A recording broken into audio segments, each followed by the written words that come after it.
All right, y'all, my bad. Goddamn, I guess I lost service somewhere out there on the road. But smash that like button when y'all coming to the live. I know that was a good one, man. We was up to like 240 some goddamn odd people in the room at one time. So I know that was gonna be a good live stream. But let's get back to it. Double tap that screen and smash that like button. Pitbull, we right back. Let me send a bat signal out to my gang, to my moderators. Here we go, mods. Double tap that screen.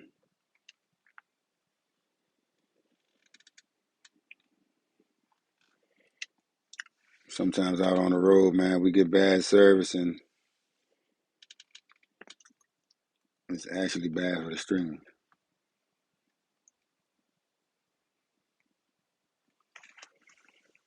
So double tap that when you get in here.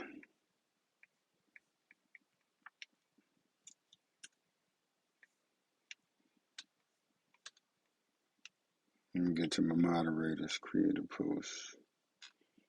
Here we go. Pit. All my gang.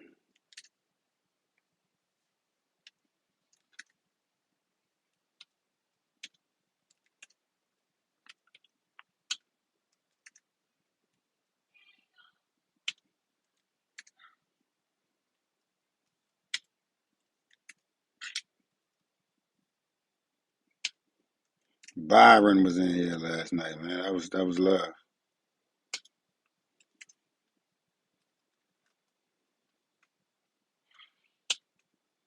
All right, that's my people right there. Double tap that screen when y'all coming to the live.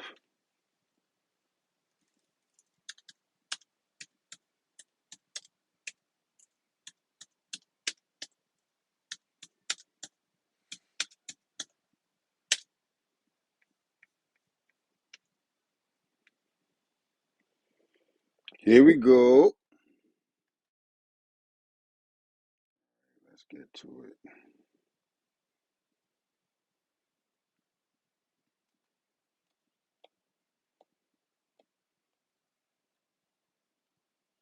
Period, do you believe that black people are treated equally in your community?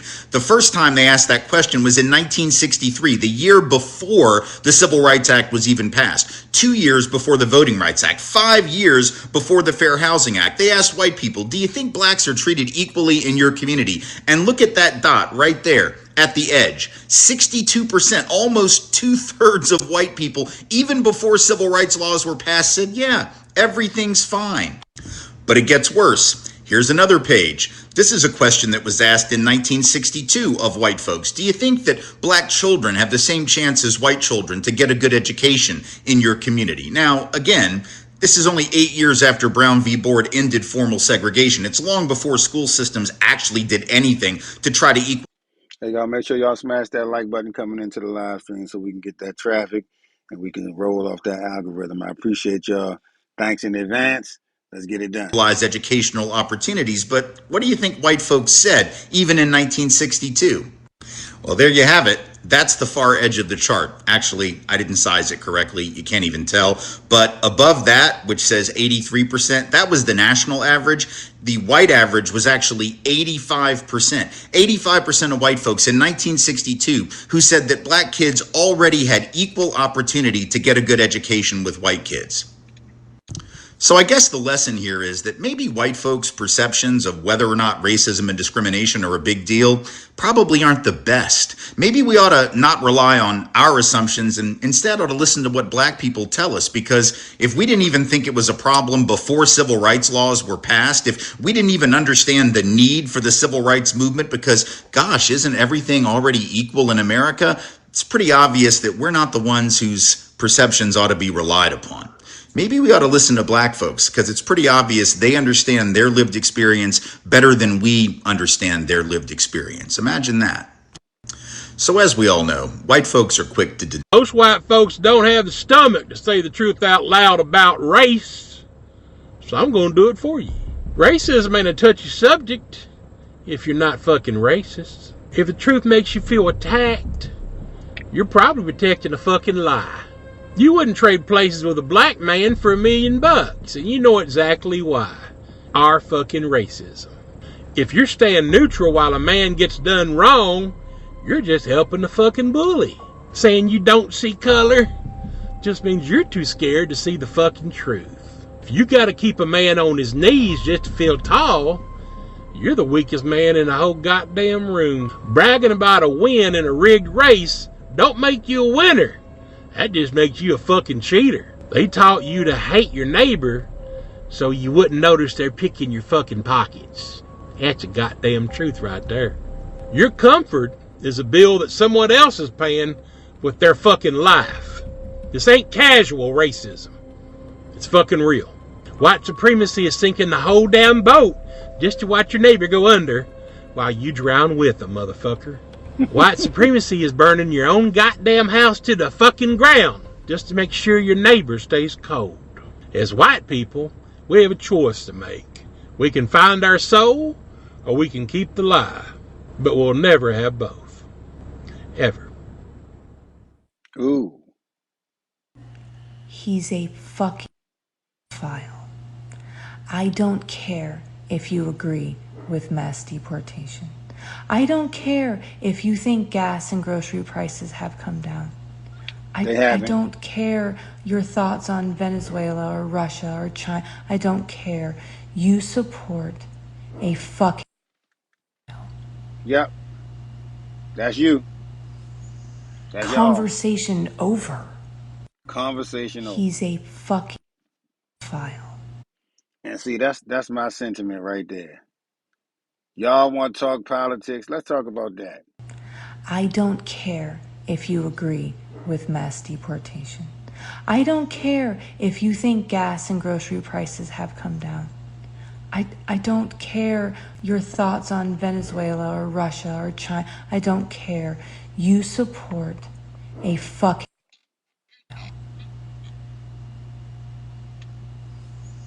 Conversation over. MAGA is furious at Trump's own Supreme Court justice.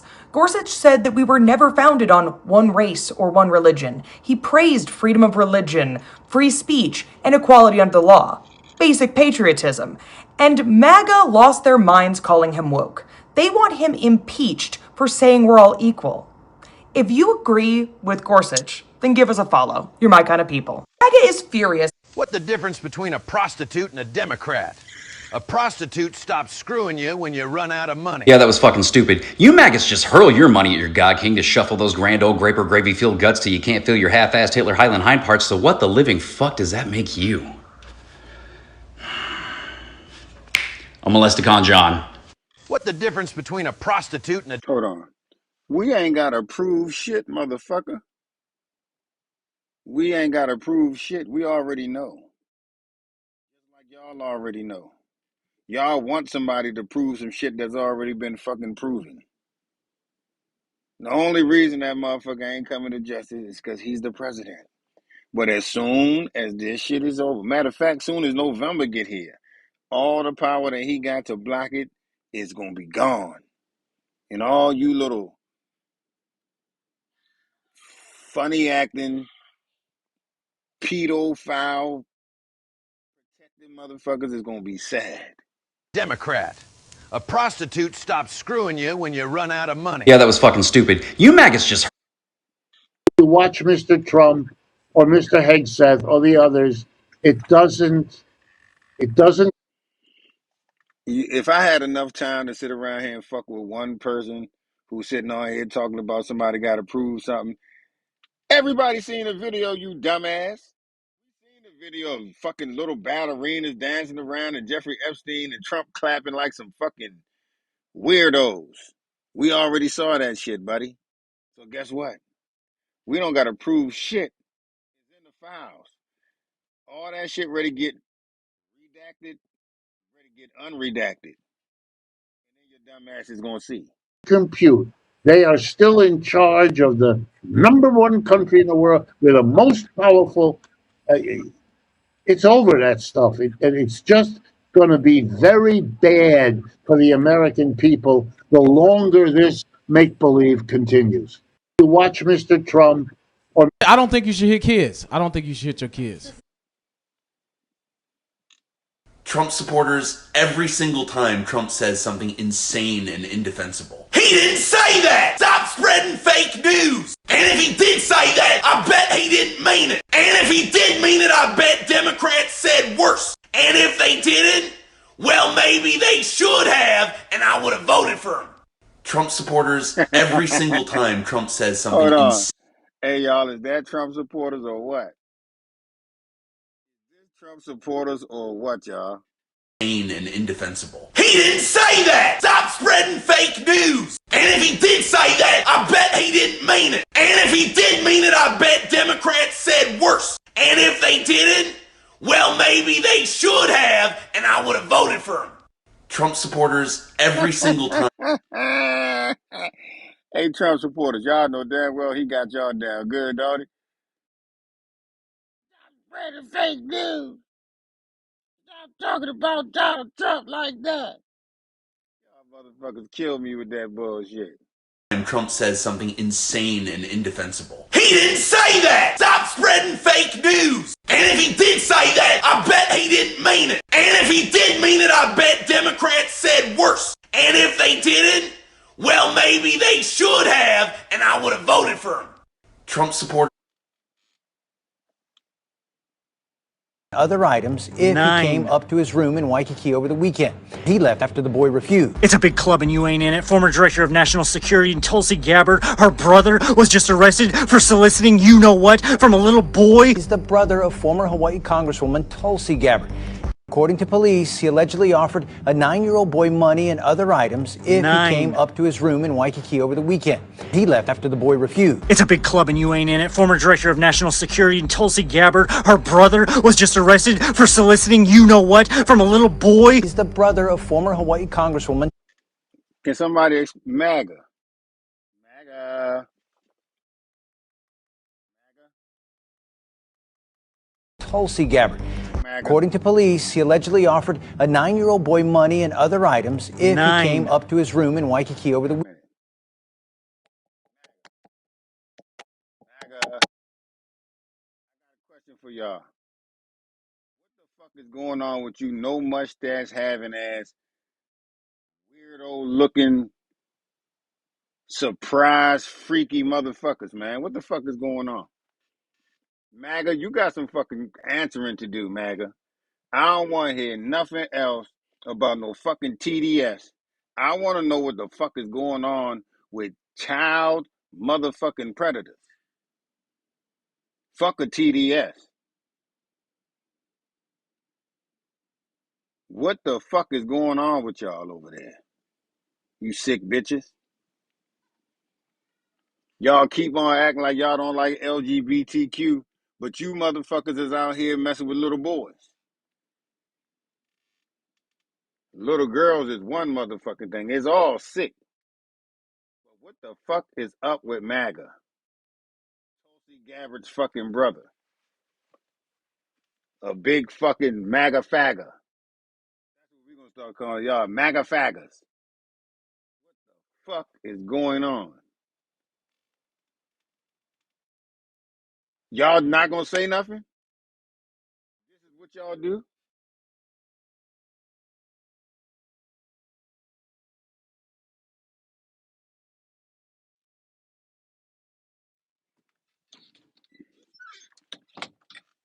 What the fuck is going on with y'all? Y'all weird motherfuckers, man. I notice every time we bring that shit up, y'all get real quiet, MAGA. Man,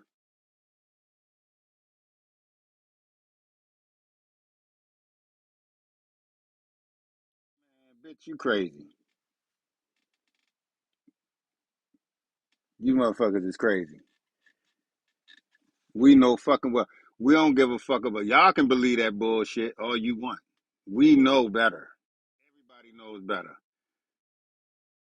Motherfucker, you know what? He also had the biggest inauguration too. Remember? Y'all remember Trump came on and said he had the most people at his inauguration in fucking US history? That shit looked worse than that motherfucking World State Fair. There was nobody out that motherfucker.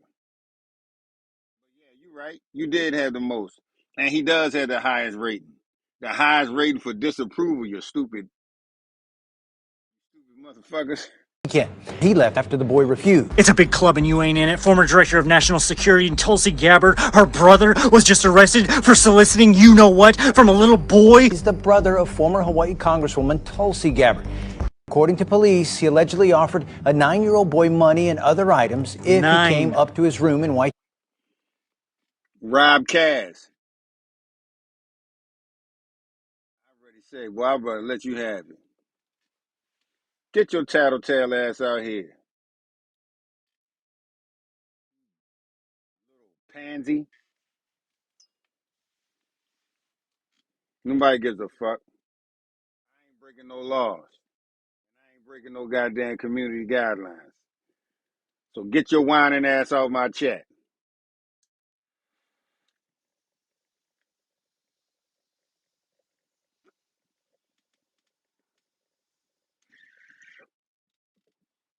Over the weekend.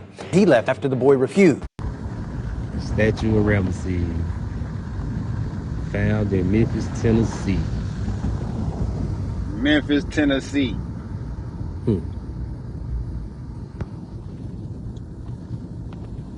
Ramesses.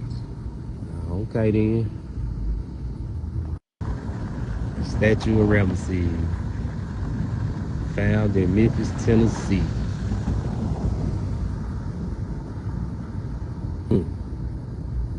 Trump is a weak man's idea of a strong man. Who said that shit? B Diamond. Fuck with you. Trump is a weak man's idea of a strong man and a poor man's idea of a rich man. Man, say that shit, man. Profound. Of course, MAGA are gullible and dumb enough to believe in the imaginary man in the sky. Donald Blump.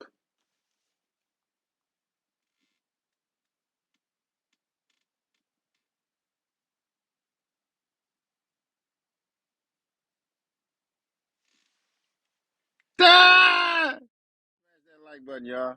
Whose side is your DHS is confirmed? Whose side is your senator on, America or China? With DHS is confirming what we've known for some time, that voter fraud and in particular non-citizen voting is extremely rare, admitting that 99.97% of all registered voters in the states are documented citizens even using DHS's limited data.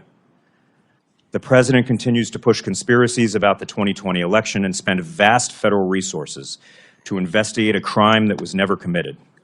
DHS is confirming what we've known for some time, that voter fraud and in particular non-citizen voting is extremely rare, admitting that 99.97% of all registered voters in the states are documented citizens even using DHS's limited data. The president So stop goddamn lying. That's what y'all need to do. Continues to push conspiracy. Y'all notice that anytime Trump says a lie, y'all pick the lie right up, just like some little stool pigeons. Yeah, y'all need to stop. Democrats need to stop the voter fraud. Man, shut up. Democrats and Republicans are the same goddamn thing, stupid. The same goddamn thing. Y'all just need something to cry about. But what can you have y'all tried this? Have you tried crying harder? About the 2020 election and spend vast federal resources to investigate a crime that was never committed. DHS is confirming what we've known for some time, that voter fraud and in particular non-citizen voting is extremely rare, admitting that Listen, baby, I'm running out of ammo. I was wondering if we could end this Iran. Little Donald, did you forget about the vault in Tel Aviv? Did you forget about the videos of you raping children? Oh, no. Of course, I did not forget. Of course, how could I ever forget about those, Daddy? I was just hoping that, because my soldiers are starting to die, that potentially we could find a way to wrap. Simply not going to happen, little Donald. We will have to fight until the last goyim standing.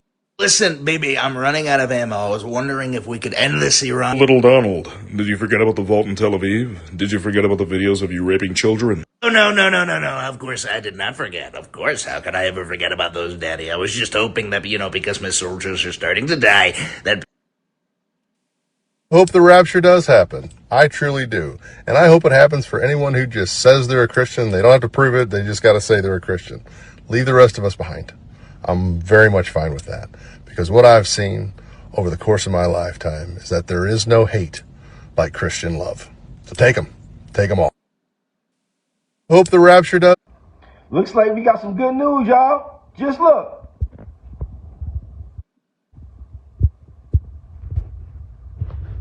Ten minutes ago. Looks like we getting somewhere, y'all. Looks like we got some good news, y'all. Just look.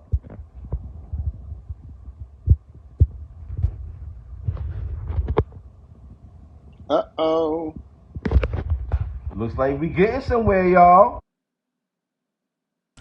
I'm in Oklahoma, and I find it really funny because we're experiencing record-breaking heat right now. And we see all these people complaining about the heat. If y'all fucking Oklahomans out here complain about the heat now, just wait till you end up in hell for being a fucking racist. Woo-wee.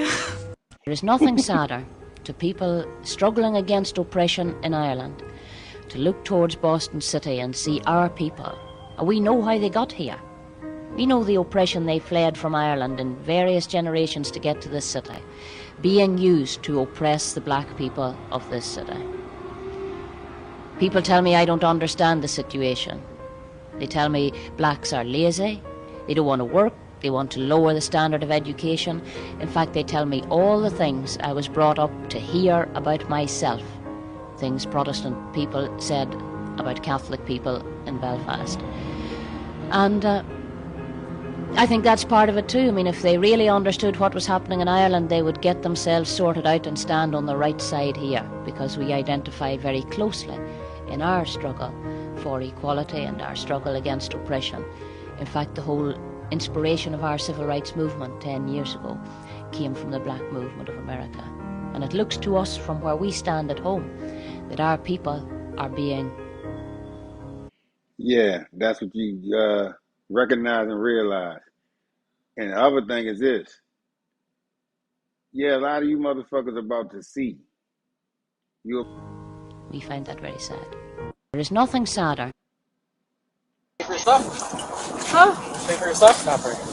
Yes, I did. What evidence is there to prove that there was this raid? Look, I don't. Some of these efforts are so diabolical and so far upstream it is impossible to prove. That is the Speaker of the House talking about the California elections that just happened and kind of being upset that a Republican lost, I guess, but also saying that they were rigged and he doesn't have proof and he'll never have proof. This is their plan for November because they know they are going to lose. Mm-hmm. They are going to cause so much chaos around the elections that the only answer to them is that they just stay in power.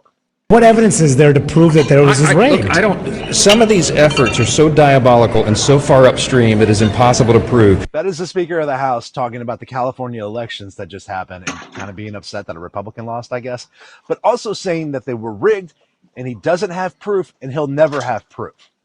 This is their plan for November because they know they are going to lose. They are going to cause so much chaos around. So MAGA, y'all might as well go ahead right now and start telling us how we cheated or how they cheated. Because we ain't did shit. Well, they cheated. If that's what y'all gonna say. Because we know, I mean, the writing been on the wall. The motherfucker who was caught on tape saying, I just need 870 more votes. Come on, guys. Give me a break. 1,100 votes, guys. I just need a fucking handout, please.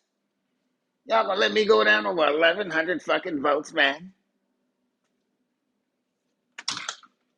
So the same dude who got caught telling his constituents to find them bitches, you don't give a fuck where you find them. Find me 870 votes, so 780 votes, so I can beat Joe Biden. Y'all remember that? That's the same motherfucker talking about somebody cheating and voting. Man, get the fuck out of here. Please. Elections, that the only answer to them. Where voting our way back to freedom still seemed like a real possibility. I'm here to tell you, Gotham, that time is over. Now is time for revolution. Where voting our way back to freedom still seemed like a real possibility. I'm here to tell you, Gotham, that time is over. Now is time for revolution. We're voting. Things that was going on in America is exactly what made white people flee Europe.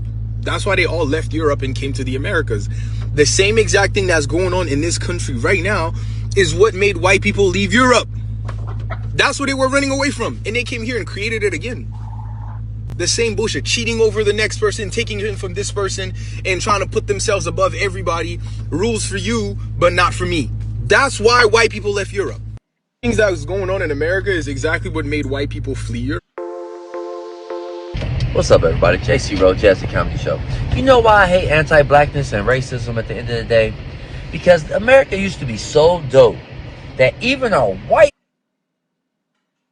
people would smack and kill a white person for being racist, trying to have slaves, trying to burn down black communities. We had white people that was putting together the Underground Railroad. We had white people like John Brown that will shoot a racist cracker Nazi in the face, trained his sons to do the same thing.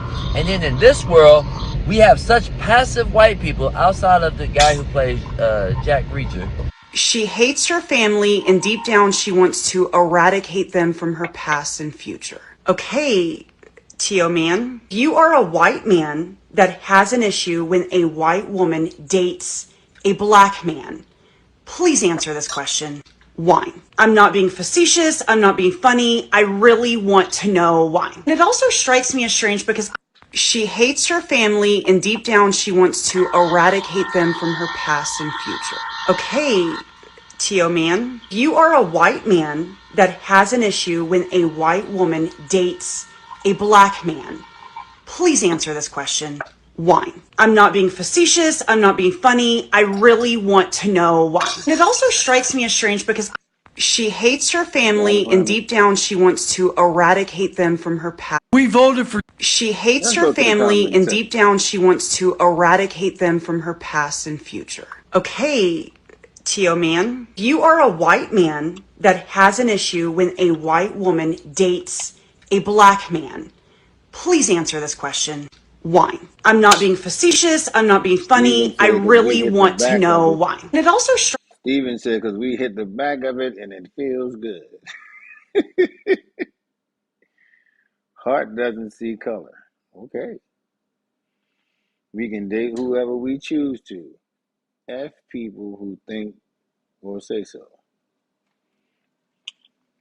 They're intimidated by the soul pole. And they know they will never be able to please her again. At least that's been my experience. For real, for real. Brothers, y'all jumped on before they could answer.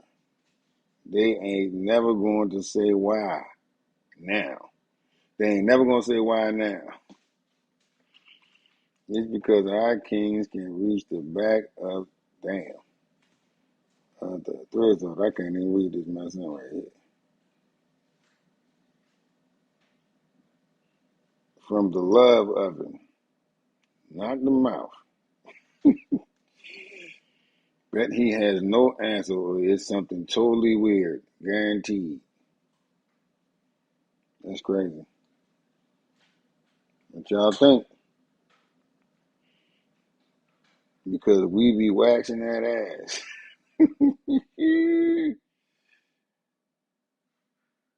Y'all can let us know in the chat too, white women. Because he knows he can't compete with the, y'all see it. He knows that she's being satisfied. I'm ready to go swimming. right between those sand dunes, down to the vegetated mainland. Dating and having children is a different thing. Bloodline matters. It's all about duck envy. Point blank. You mean when a pink orange woman dates a dark chocolate man? Dang. I believe the fear behind this way of thinking is that interracial relationships will eventually erase their race. Did I say that?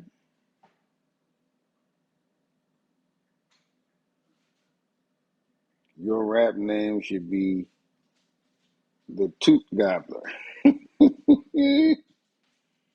Tell them you want your children to survive the harshness of the sun in the future. Because we go together like salt and pepper. None of this was about us to answer questions. She asked her people to chime in. They can't without being insulted. All right, we're going to get off this. I don't think that they hate the merger when you date a different race. They always want to show the other race or their race their similarities. But try this. When other race tries to accept the preferred, that's love. To them, it doesn't matter. What's that? Mm-hmm. You already know why. Why can't people just have their lives and others just move on? Move on, other people. Answer her question. We all know what it is. What y'all think they mean when they keep saying that? I know why. Same reason as always.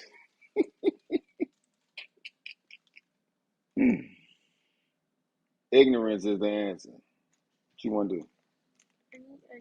Makes me estranged because she hates her family and deep down she wants to eradicate them from her past and future. Okay, Tio man, you are a white man that has an issue when a white woman dates a black man.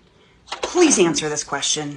Why? I'm not being facetious. I'm not being funny. I really want to know why. And it also strikes me as strange because she hates her family and deep down she wants to eradicate them from her past and future. Okay, Tio man, you are a white man that has an issue when a white woman dates a black man. Please answer this question. Why? I'm not being facetious. I'm not being funny. I really want to know why. And it also strikes me as strange because she hates her family and deep down she wants to eradicate them from her past and future. Okay. We voted for Donald Trump to drain the swamp in Washington, D.C. Come to find out, Donald Trump is the swamp. Anyone still supporting Donald Trump is complicit in covering up the criminality committed by the Epstein class. We voted for Donald Trump to drain the swamp in Washington, D.C. This is all I'm going to say about the Unfuck America tour sitting down voluntarily with Jake Lang.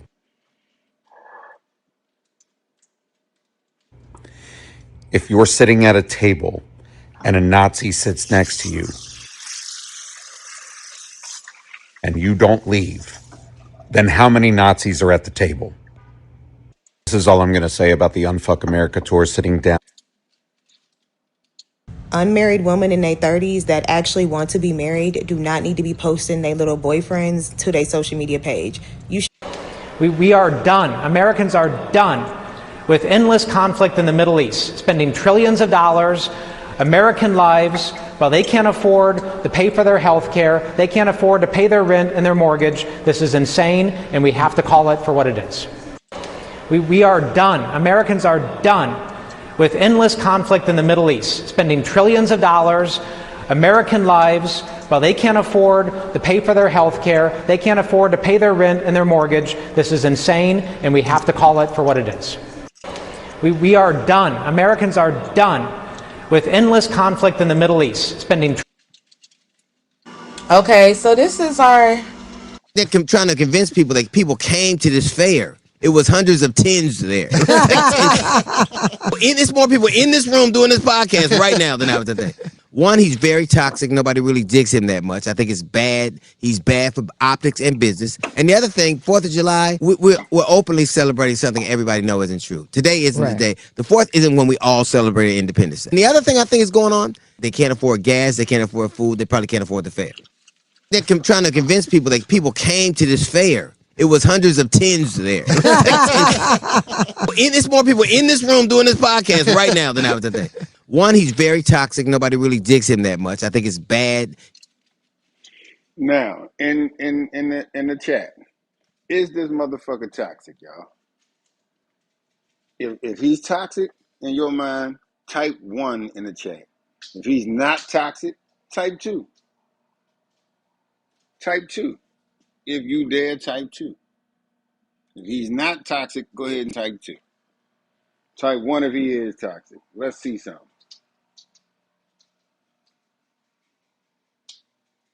We all know his ass is super toxic.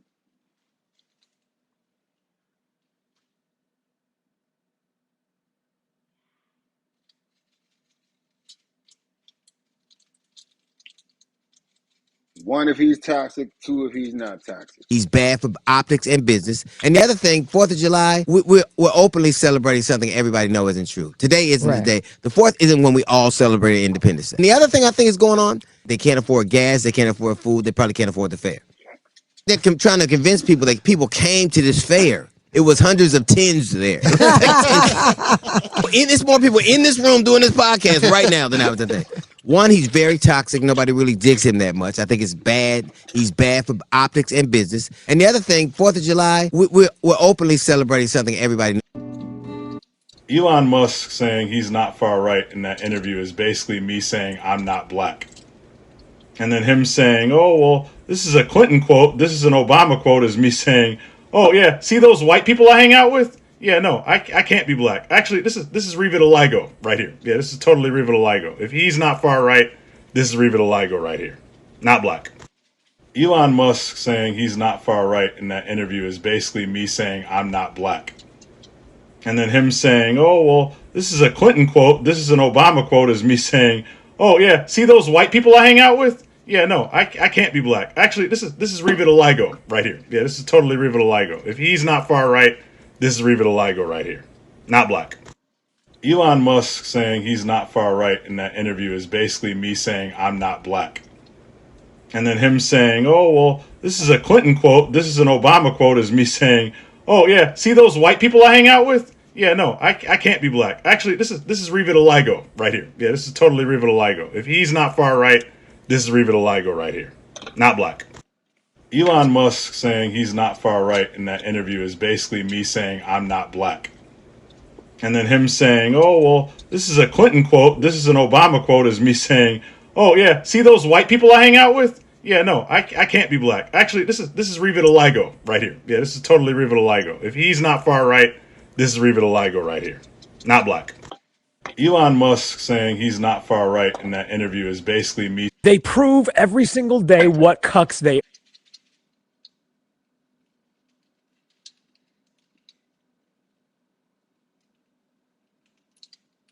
Hold up, y'all. Here we go.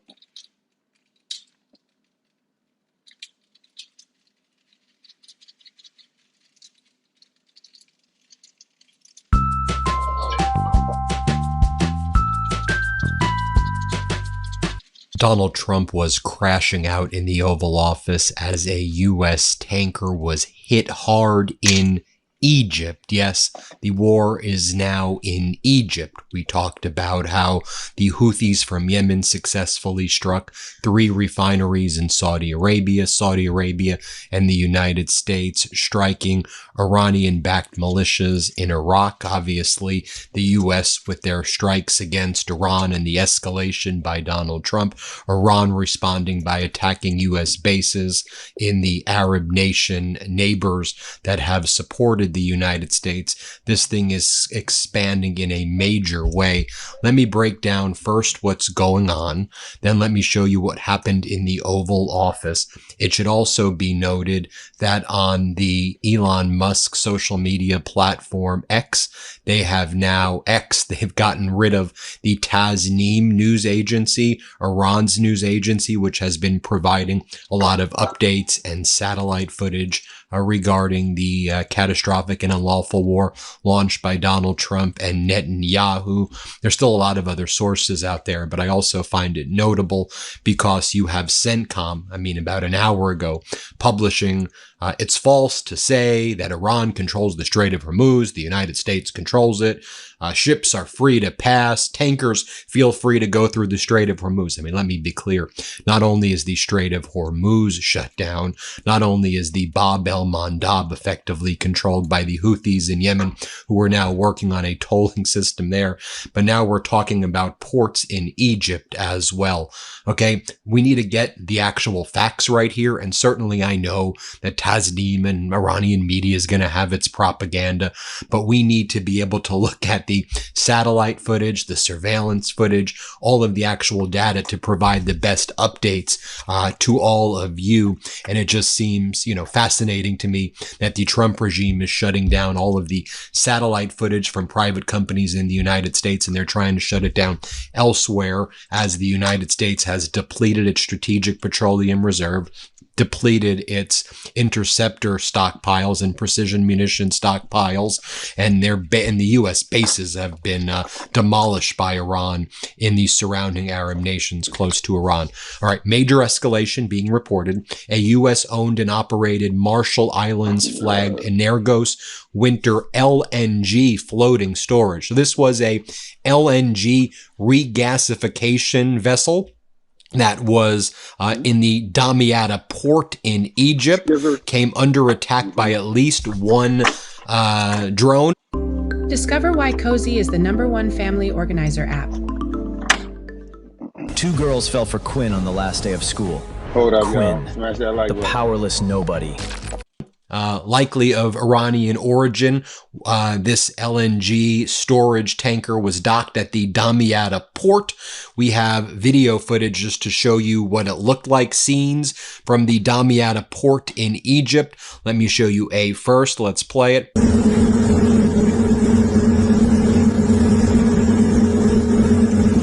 This is outside of the Damietta port. You can see the chaos right there as this U.S. tanker carrying liquefied gas was struck by a drone off the northern coast of Egypt. Let me show you B right here so you can see it. Right now, this follows the United States and Saudi Arabia striking within Iraq, killing at least 20 individuals, and many of those 20 individuals were IRGC affiliated. 32 additional people were wounded in this joint U.S.-Saudi airstrike, which was targeting the PMF headquarters, and that's like the Iranian militia within the Iraqi army. And it's notable that the United States and Saudi Arabia engaging in that strike in Iraq, killing numerous IRGC-backed people. Now the PMF said they're going to respond. The Iraq resistance says they're going to respond. There's a pilgrimage going on right now in the area. And so as soon as that's done, they say they'll respond in the area, that they don't want to disrupt and make any of the pilgrims subject to any additional attacks. But I think obviously this attack in Egypt was sending a message as well. So there was massive escalation there. One of the things that is notable is I don't see those United Kingdom maritime reports showing the activity in the Strait of Hormuz and Bab el-Mandab like I did before. There used to be a lot of these UK maritime reports where Iran would strike these tankers, and you would have this reporting to tell the other people in the straits. Kenzie, what up? Welcome to the live stream. Let's go. the Gulf and Red Sea and the Persian Gulf. What was going on? Should you be worried? That's now been replaced with the CENTCOM propaganda of everything is great. Don't worry about it, because, when the IRGC usually says things like this, it's usually accurate. Doesn't mean they're always accurate, but I found when the IRGC reports, this was recently reported, 3 oil tankers ignored warnings by Iran and they were struck and brought to a halt. And that just happened. So I believe that there were probably additional tankers also that just tried to go through the Oman route in the Strait of Hormuz, and Iran struck those ships. So I just want to situate, just so you know, there's a lot going on right now, right? You have the Houthis were able to strike 3 refineries in Saudi Arabia, joint U.S.-Saudi Arabian strikes on Iranian militia in Iraq. That's part of the official Iraqi army. You have the Iran strike yesterday of a U.S. base in Jordan. And then you have the Iran strike in Egypt. At the same time, you had Zelensky visit yesterday and was talking about the need for Patriot interceptors, except the U.S. Patriot interceptors and THAAD stockpiles have been significantly depleted. I'll get to that in a second. You had Netanyahu meeting with Donald Trump yesterday, discussing why he wants Donald Trump to engage in more war crimes and escalate further, destroying Pickaxe Mountain with, big bunker busters, which will probably be difficult to do, but this Pickaxe Mountain in Iran, where it's believed that the nuclear program is being reconstituted, and to strike bridges and nuclear plants and other civilian infrastructure in Iran. And so you truly have a war involving the entire world right now. And what Iran is banking on as well, and also I think what Russia is banking on as well as they see it, is the U.S. stockpile, and China seeing it also, the U.S. stockpiles of not just strategic petroleum reserves depleted. We're at tank bottom.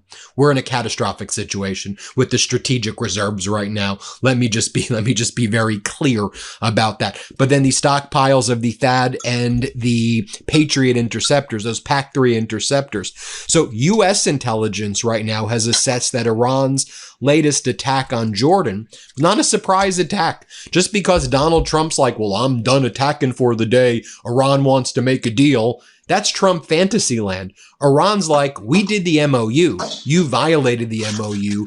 You were not going to allow your psychotic whims to dictate the pace of this war. Iran sees that the U.S. Stockpiles of precision munitions is depleting.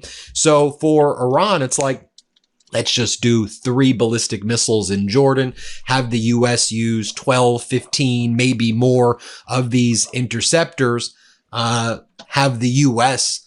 run through its stockpile, and then just, basically take these jabs and cause the U.S. to further deplete in advance of Iran knows that, Netanyahu's meeting with Trump. And what's that going to lead to? That's going to lead to massive escalation. So Iran wants to draw actually Patriot interceptor fire so that the U.S. depletes more and more of its inventory. Iran believes that it holds the advantage and it can outlast any U.S. naval blockade. It says, okay, we have, I think Iran sees that they've got about 18 to 24 months that they can last with this blockade on a war footing. They know Trump's approval, you saw the latest approval, 34%, 33% amongst even like MAGA, amongst non-college educated white people, Trump is underwater net -8. No one in America other than like Mark Levin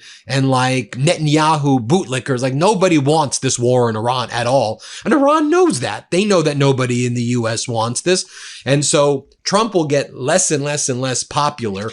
The Trump regime is like in full-fledged collapse mode right now in the United States. I'll do another video about that. And not only are we out of oil, the strategic reserves are depleted. $5. That's how much I'm hoping you'll contribute to our campaign to take back Texas. $5 to defeat the billionaire mega donors and their puppet politicians who are trying to defeat our movement. $5 to win a Senate majority so that we can hold. Y'all down with James Tellerico? I don't know nothing about. The people in power accountable. $5 may not sound like a lot, but if you give $5 and then the next person watching this video gives $5, it adds up real fast. And then all of a sudden, we have the resources we need to win. We know, this is the CSIS latest report. That's the bipartisan think tank. And they talk about, you look at our Patriot interceptors right now. I mean, we have gone through most of them. So it's like Zelensky wants 300 Patriot interceptors from where? We don't have them anymore. We don't have them. And if we were to give Patriot interceptors, we wouldn't have any for our bases in the surrounding Arab nations. The 30-year Treasury yield just rose 10 basis points to 5.19%. That'll be even higher soon. That's not a good indication as well. You have makes the cost of borrowing much higher. Pentagon is now weighing seizing the cell phones of troops that are stationed in these bases in these surrounding Arab nations because they're filming what's going on and they're sending the footage home to their families because they're terrified. We're putting our troops in these containerized barracks and we don't have the interceptor capacity to protect them. We're protecting our equipment in Israel because there's the Iron Dome there, but they're going to run out if there's a massive attack there. But our troops are just sitting targets right now, and it's a dire 3-alarm fire situation right there. I know that was a long background, but I have to explain this to you as now I go through some of these clips of what Trump was doing in the Oval Office. So we get a full picture of how deranged this is. The way when I showed you State Regime Media Fox earlier today, and you had that Trey Yanks guy, one of the hosts, the propagandist, was like, Donald Trump told me that we're going to blow the fucking shit. Excuse my language, but that's what Trump said. Trump's like, we're going to blow the fucking shit out of Iran. Like Fox quoting the president of the United States. We were having this deal. Everything was going well. Iran begged that we get back to the table. And then they attacked Jordan. Now we're going to blow the effing shit, says Donald Trump. And I'm like, what language? I don't like, I hate cursing. I'm quoting it for the fact that that's what Donald Trump is saying. I hate using that language right there.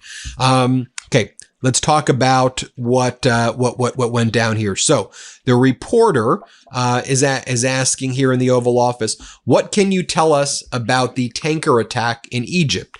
Is it related to Iran? And Trump's like, it's a little more of the same. Here, play this clip. On the attack, the drone attack on the LNG tanker off of Egypt. Yeah.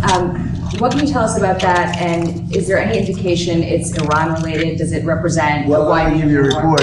I've been briefed. It's a little more of the same, but it's going to be straightening out. It's going to be straightening out. In the meantime. So then Donald Trump on Iran said, it's our turn now. They hit us. It's going to be our turn. We're going to hit them soon. Again, he sounds like this is out of some bad WWE script or something. Here, let's play this clip. It's going to be straightening out. In the meantime, we're going to be hitting them very hard because it's our turn to hit them. They know it's coming. They're asking us not to do it, but they tried shooting it last night. So we had 5 rockets shot going 8,500 miles an hour. And all 5 rockets were knocked down to the ground. So then a reporter asks, so Xi Jinping told you that China would not give or sell Iran any weapons. A new report says Iran will get 400 rocket launchers from China. What do you make of that? Trump's like, I would be very disappointed. Xi told me that he's making up conversations with Xi Jinping that didn't happen. Xi Jinping never told you he's not giving weapons to Iran. If you listen to Wang Yi, China's foreign minister, they say in China, we are politically, militarily, economically allied with our strategic partner Iran. What do you think that means? Let's play this clip. Thank you. Great job. Thank you. I appreciate that. President Xi told you that China would not give or sell Iran any weapons. And there's a new report that Iran's about to get 400 rocket launchers from China going through Pakistan to Iran. Well, that'll be surprising. I mean, things like that happen. but that would be surprising. He told me very strongly he wouldn't partake, but he knows I'd be quite disappointed. Yeah, please.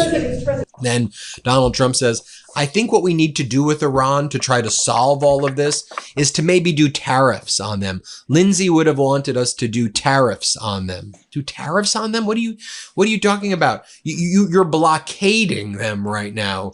Do you even know what tariffs are? They're not trading. They're not trading with any. They're not trading with us. What would a tariff do right now? Anyway, play this clip. Iran as tariffs, not just as sanctions. I think it's important. That's what Lindsay wanted, because I heard that they have tariffs on Russia, but not on those 5 countries with having to do with Iran. I'd like to see tariffs on Iran. It would make it much stronger. So perhaps you're very good at this. You can maybe tell them. I think they should put in for Russia, but I think they should put in for Iran. And that's really what Lindsay wanted. Yep.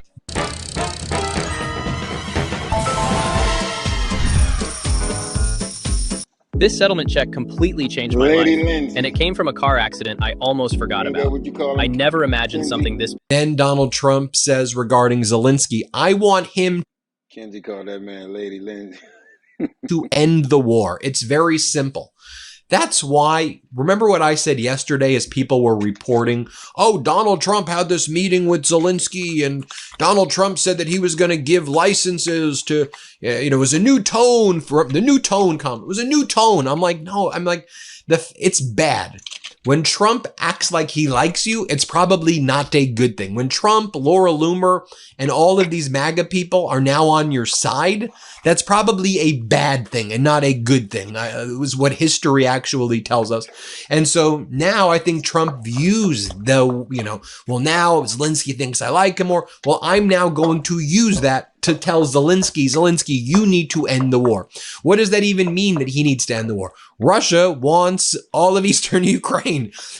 So are you saying that you want Zelensky to give all of Eastern Ukraine to Russia? Here, play this clip. How was your meeting with President Volodymyr Zelensky yesterday? It was good. Do you see a time scale for getting No, that? it was good. Look, he's out doing his thing. I'd like him to end the war. So it's very simple. I get along with both.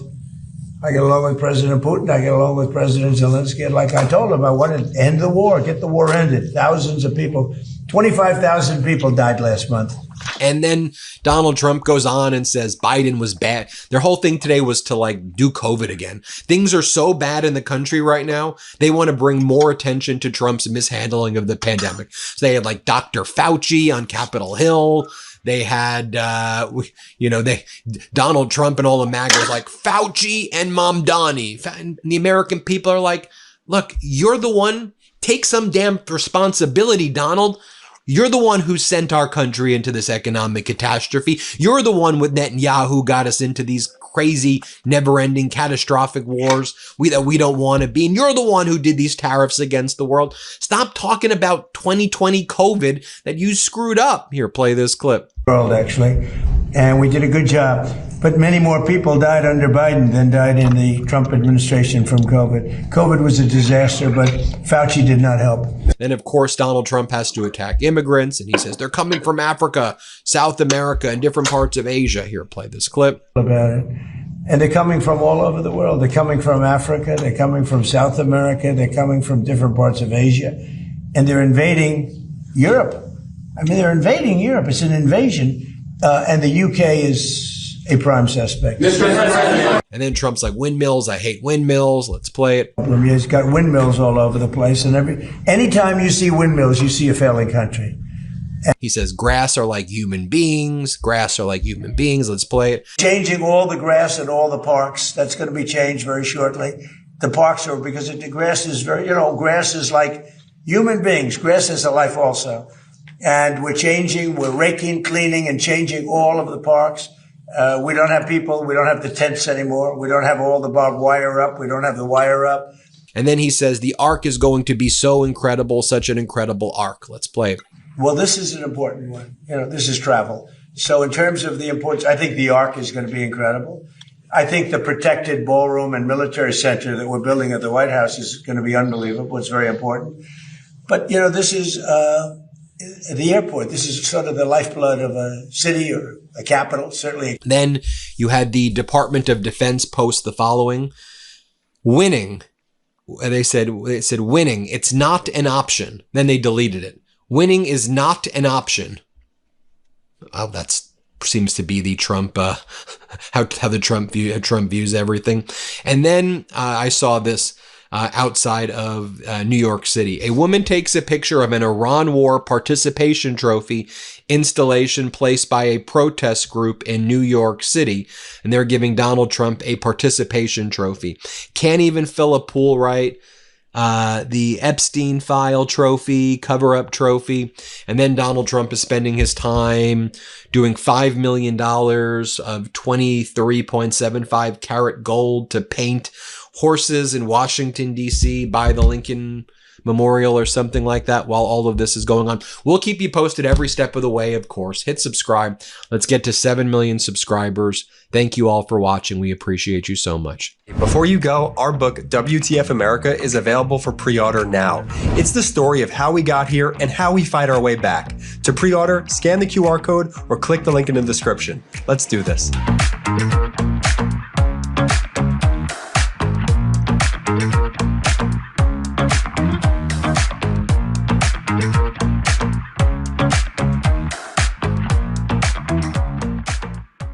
In Conflict of Nations, you can build an army, battle other players, create alliances, and even drop a nuke. Just tap below and download now.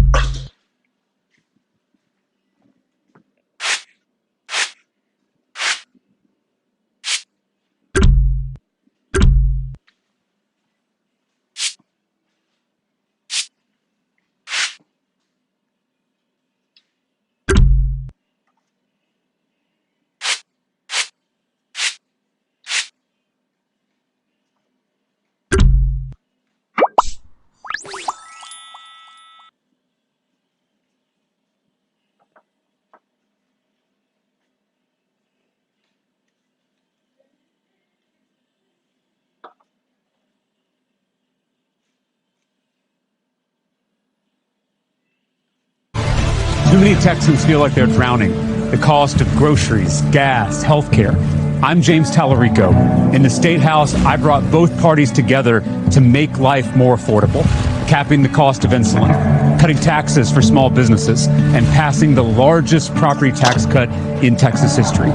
In the Senate, I'll corruption and keep fighting to lower your costs. I approve this message because it shouldn't be this hard to keep your head above water.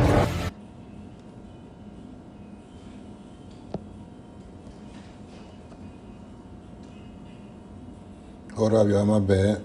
Let me hear cooking. President Xi told you that China would not give or sell Iran any weapons. And there's a new report that Iran's about to get 400 rocket launchers from China. Former President Obama is putting the dagger into Donald Trump, and he is working hard to end Trump's term now and also to flip the Senate. We've seen some major developments in so-called red states as it relates to the United States Senate, and former President Obama is indeed leading the charge. Former President Obama earlier this morning talking about flipping Iowa, turning it blue, taking control of the Senate away from these despicable MAGA Republicans. Former President Obama announced that he's endorsing the Democrat in Iowa, Josh Turek. And I'm sure you've seen Turek here on the... Obama endorsing? Trump in trouble. Midas Touch Network for that U.S. Senate seat in Iowa. Turek is running against that despicable MAGA Republican, Ashley Hinson, who supported the disastrous budget bill. She loves the tariff. She loves to watch her constituents suffer. And Obama was letting Donald Trump have it, invoking the state, Iowa, of course, where his historic rise for the Obama presidency began.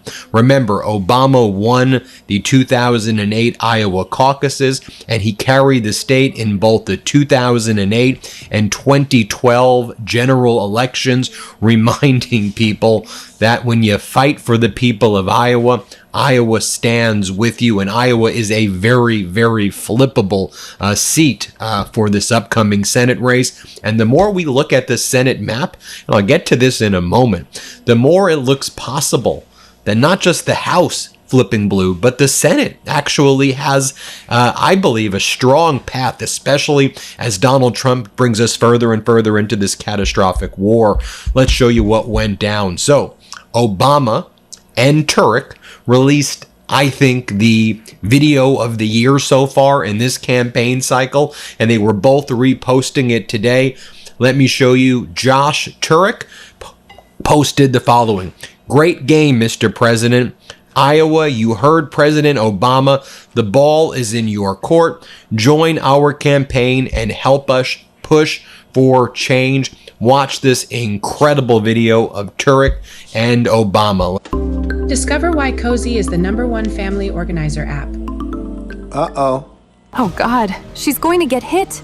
In 3 Smash seconds, that like the button, y'all, prettiest if girl y'all in know school Obama would be already come dead. through here and save A kid her. with super speed. Let's play it. Obama already come through like a savior. Ball game. Who's got next? I got it. You ready for me, Josh? I'm ready. Let's go. We playing horse or what? We're playing Iowa. I know a little something about winning Iowa. All right, here we go. Are we ready? You know when it's in. Come on, I'm not going to just give it away. All right. That thing is silky smooth. Thousands of hours of practice. You were the shooter? 4-time Paralympian, 2-time gold medalist. Back-to-back gold medals. Okay. I told you, I'm not just going to give it away to you. You got to earn this thing. We'll back up a little bit. Hey, Slick Nick, I know you, see, man. This is just going to put some pressure on me. Let's see if the bank's open. Oh, bank was closed. Well, I wasn't going to let you win. Well. Oh.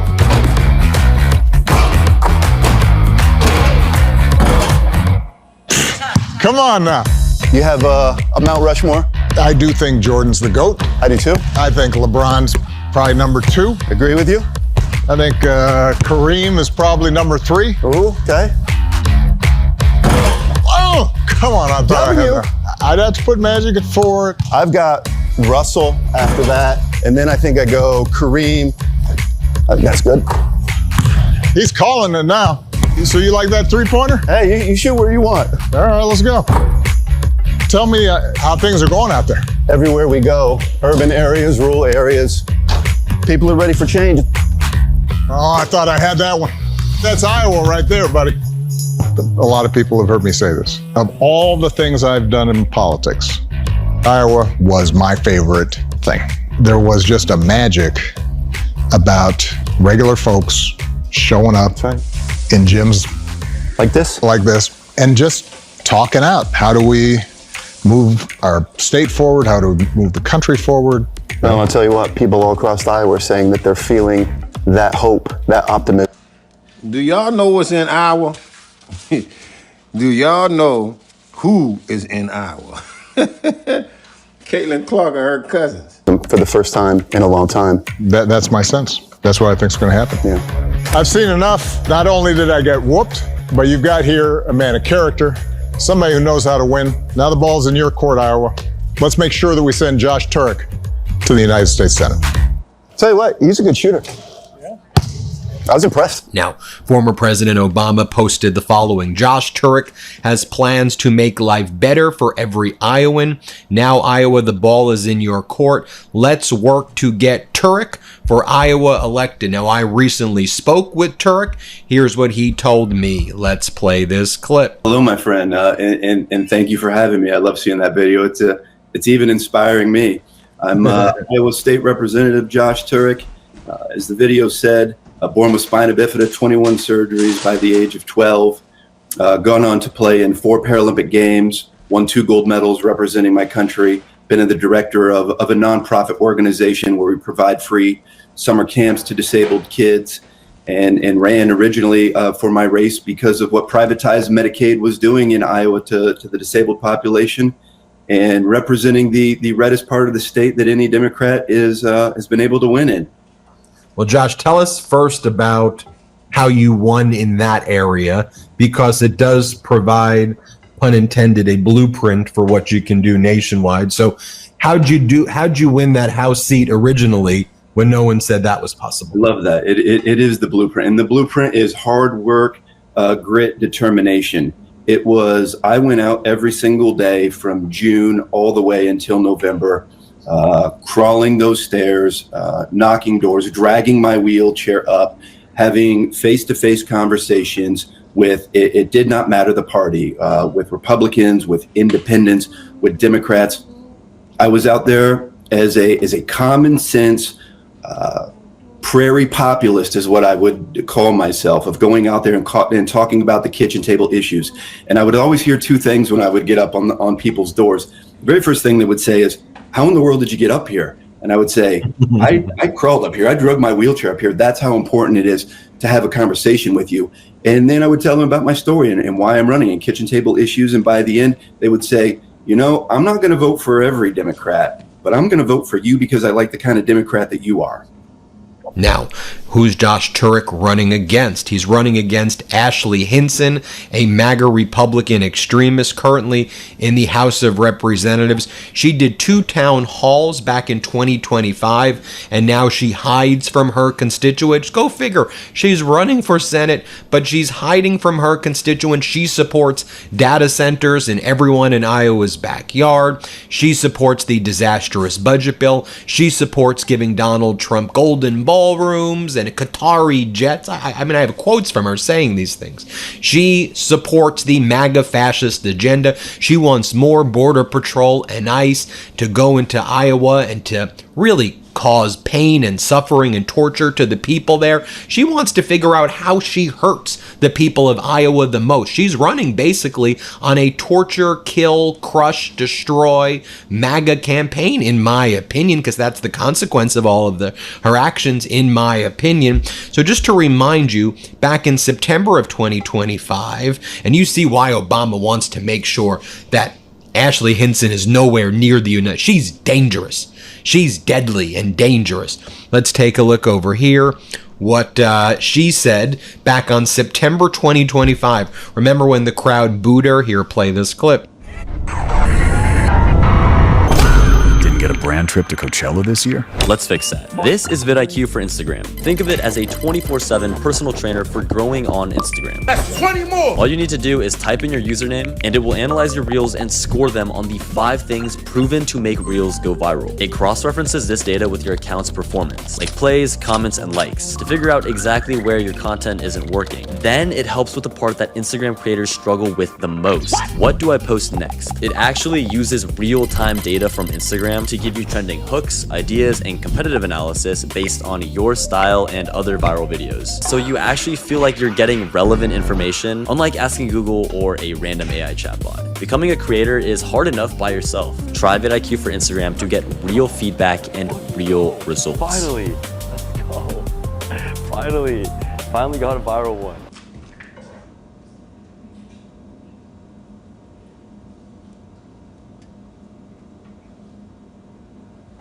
We finally moved from California to Maryland, and it was the best decision we ever made, except for one thing. I'll get to that part in a second because it almost ruined everything. But first, we left Los Angeles last August, and the change was immediate. $3,800 a month for a 2-bedroom apartment in Silver Lake.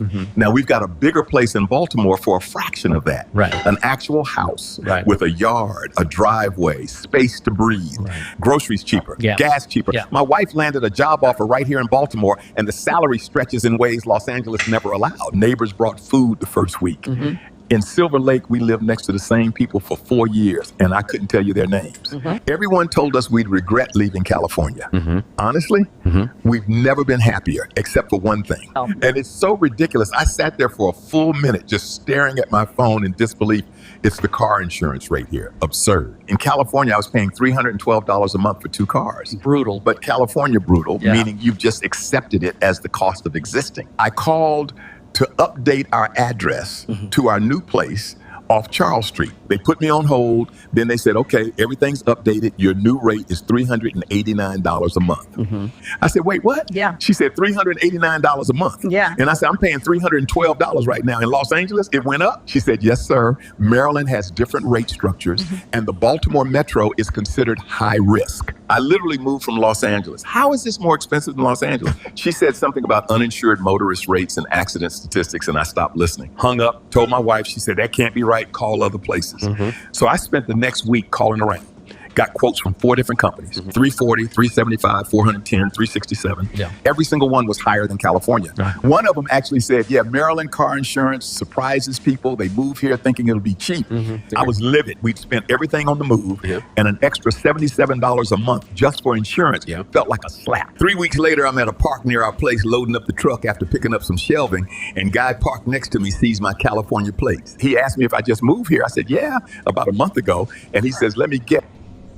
I was also proud to vote for President Trump's one big, beautiful bill, a generational investment to secure our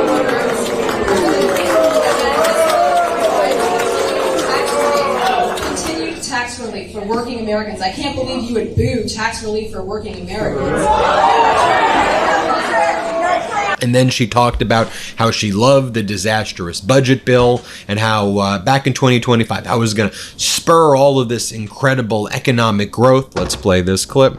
Number two, we're going to make some of these fundamental changes to a legacy program like Medicaid that's on autopilot with spending, and prove that the sky won't fall, right?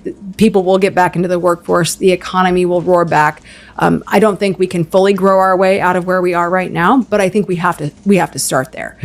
So when I look at the numbers coming out of CBO, number one, I think they're wrong, right? When you look at their projections for the original Tax Cuts and Jobs Act, and you look at their projections for the IRA, they've historically been bad estimators, right? So they're estimating low levels of growth. They're estimating low levels of dollars coming in versus costs, right? So I think when I look at those numbers versus what I anticipate and what I'm hearing on the ground, people are hungry for this legislation. They're hungry for solid tax policy that's going to enable them to make those investments. And so I think we will see the ability not only to say the proof's in the pudding, this is a good bill, it's unleashing all of this opportunity for our economy, but then also at the same time proving to the American people, no, we're not going to cater to the fear-mongering from the Democrats that changing these programs is going to mean the American people are going to suffer, which is what they're out there saying. And then when one of her constituents asked her, I think it was one of the very last town halls that she ever did, so you're okay with Trump and getting Qatari jets? And this was before we knew the 21,000 stock trades, which we obviously had an inkling that was going on. And before we understood the billions and billions of dollars that Trump and his family made, and now they want to Trump and Kushner's take over FIFA and Albanian islands and sell everything off. I mean, she's like, I love that. It's amazing. She goes, I'm very ethical. I sit on the House Ethics Committee, so I must be very ethical. Here, let's play this clip. In particular, I'm thinking about the $400 million jet that was given to Mr. Trump. I'm thinking about the meme coins and the dinner at the White House. I'm thinking about the Liberty Fund and the Ponzi scheme and the billions of dollars that are coming into there. So there's lots of reasons why somebody like you might be silent. You might be scared to say something. You might actually like to see the corruption. I know there are some that are making a lot of money from it. Or you might not care about it. Could you help me understand why you are silent about this program?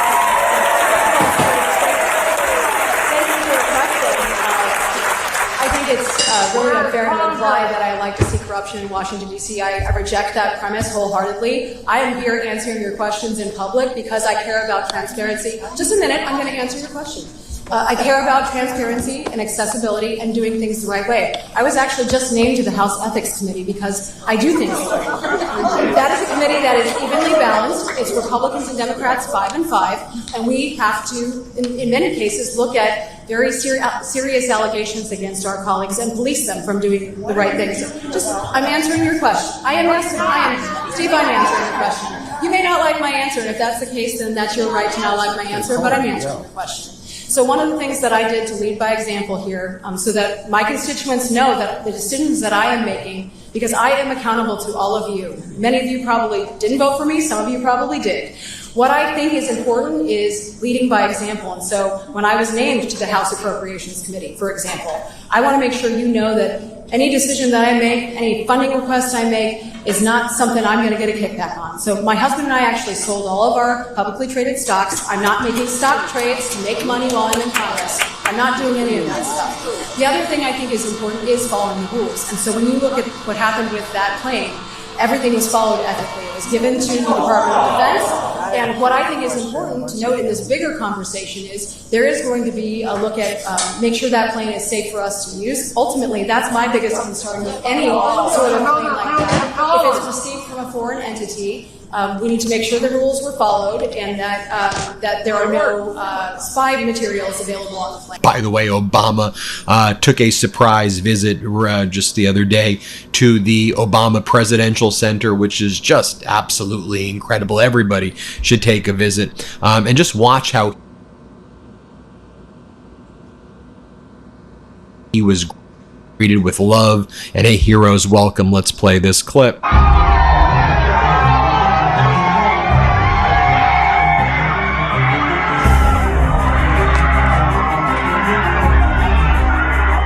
That's what a president is supposed to be greeted like.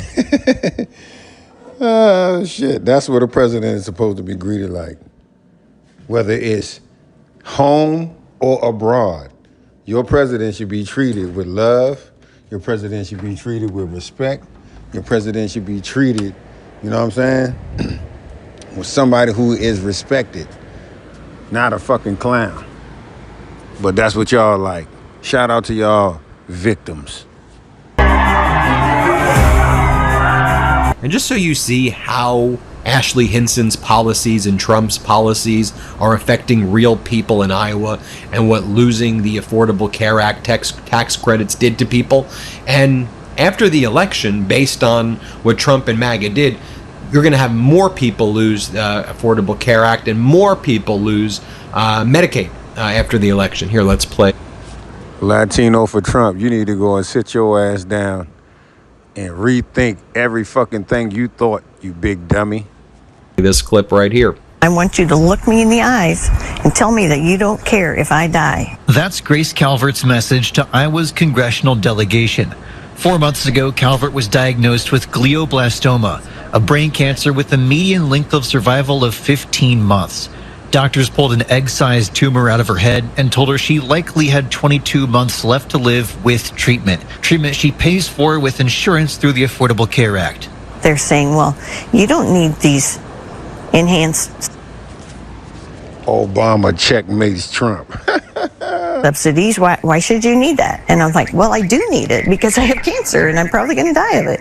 They gave me 22 months. Calvert put her information into a benefits calculator from the Kaiser Family Foundation, a health policy nonprofit. Once the Affordable Care Act's enhanced premium tax credits sunset, she expects her payments to more than double to more than $300 a month, which Calvert's not sure she can afford. Yeah, if we didn't have this good insurance that we could afford, I don't think I'd even be able to get treatment.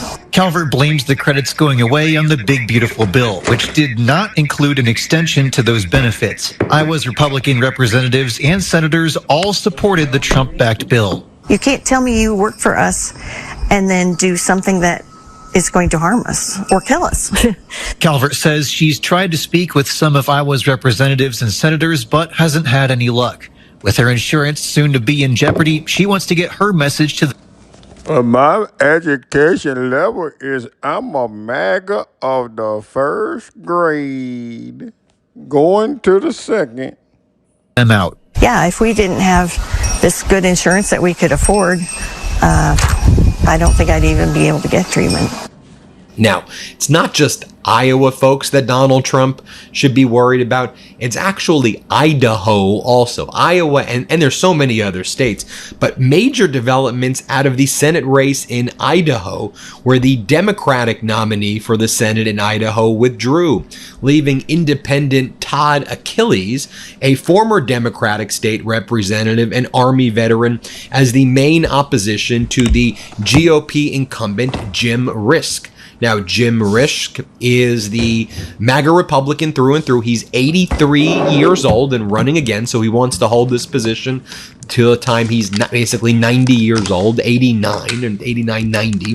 He chairs the Senate Foreign Relations Committee, and so this guy has been the main backer of the Iran war, and he was promising the Iran war is going to be great and easy, trust Trump, more troops. I mean, this guy is as bad as you get. And so there was this Democratic candidate, David Roth, and then there was an independent candidate, Todd Achilles, and Todd was polling a little bit better than David, but Todd, former Democratic state representative, and so David pulled out of the race, putting his support behind Todd Achilles, thinking the independent has a better chance in this race than David Roth did. And there are polls that show Todd Achilles ahead now, but now this becomes, it still is a lean right Senate seat, but with a momentum and seeing Democrats overperform as they have in all these specials by 10 to 12 points. If this is a wave midterms, the way I think it could be a wave midterms,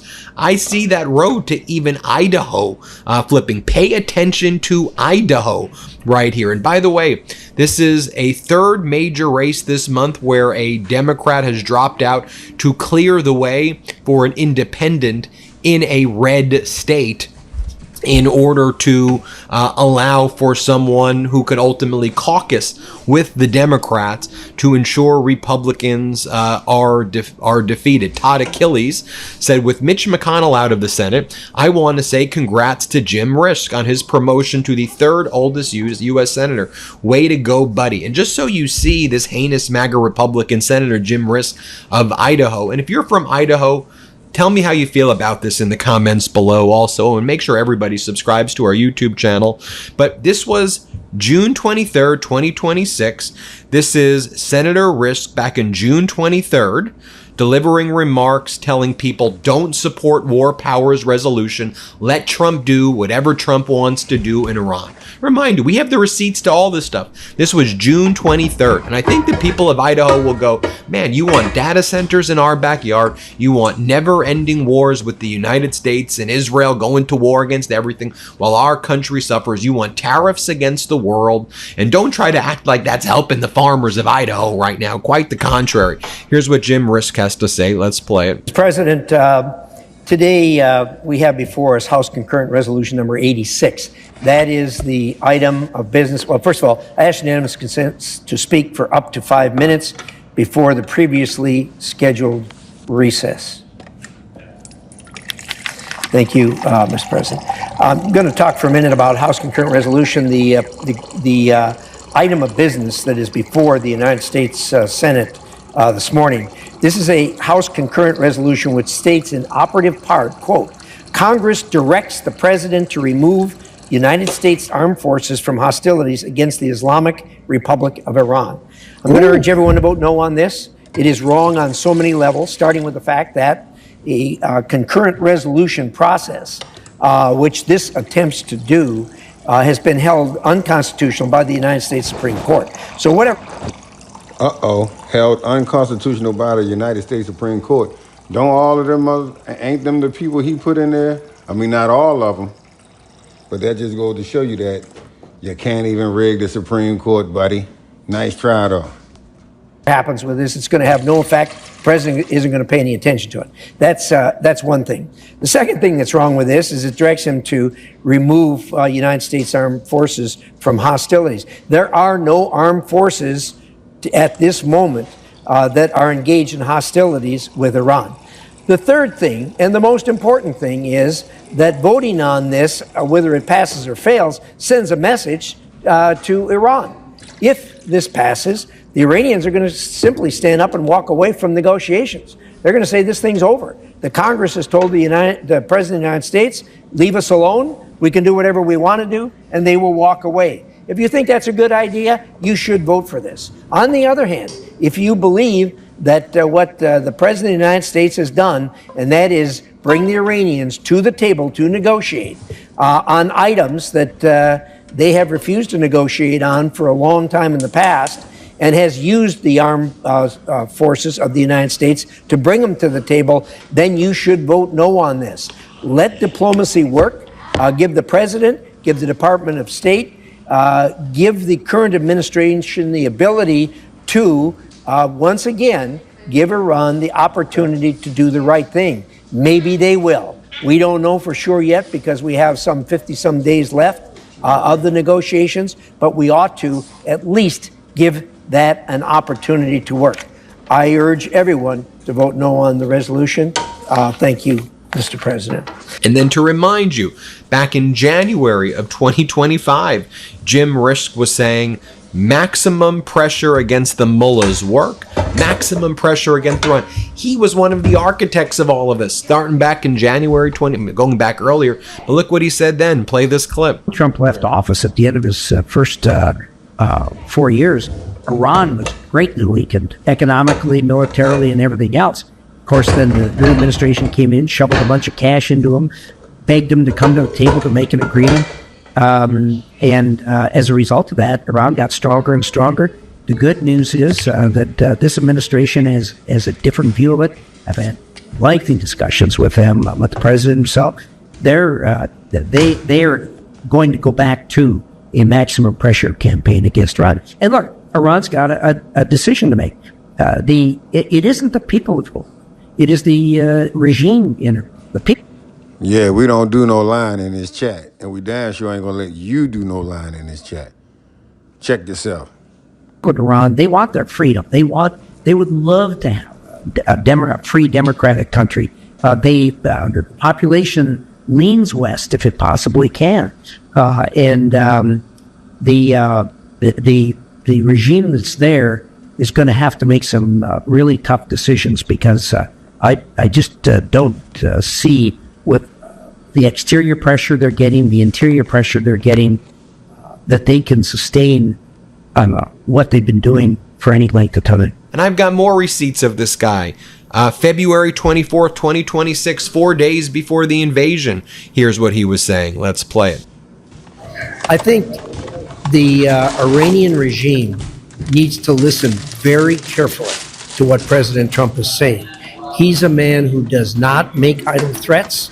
He does things about it. As you can see, he is preparing to do something about it. So the regime needs to listen very, very carefully. And as the head of the Senate Foreign Relations Committee, Jim Risch should at the bare minimum be doing hearings on the war. Like, first off, we shouldn't be in this catastrophic war. But at a bare minimum, you're the damn chair of the Senate Foreign Relations Committee. Hold hearings on the war so we can ask questions and we can see what the hell is going on. Get that Admiral Brad Cooper, the lying CENTCOM admiral. Let's find out what the hell's going on there. Let's get Hegseth there for hours. Let's ask these people questions. Let's get Rubio there. Let's get Jared Kushner there. Let's get Steve Witkoff. And don't we want to ask questions? That's why this risk, this isn't a political thing to me. It's like we need people to do freaking oversight. We need people who can bring accountability. And here you have Democratic Senator Kaine talking about what it's like to work with this MAGA Republican from Idaho who's now going against the independent. By the way, this guy from Idaho who also tried to block the Epstein files from getting released. And well, here's what Senator Kaine said. Play this clip. My Virginians who were deployed overseas in the Ford, way past the period of the deployment, fires raging on deck, toilets that don't work. They're supposed to be home with their families. I know things that they're asking me that I can't tell them because they only tell us in classified. And get this, we learned something really important today. Chris, you correct me if I'm wrong. In a classified hearing, Chris asked the Senate Foreign Relations Committee Chair, Jim Risch, the following. What the witnesses say is classified, what the senators say is not. And Chris said, this is fine, classified hearing's fine. When are we going to have a public hearing about this war? When? And Senator Risch said the following. I have decided that we will not have public hearings because I do not believe the administration's decision makers should be subject to public questioning by senators. I mean, can you believe that? I give them credit.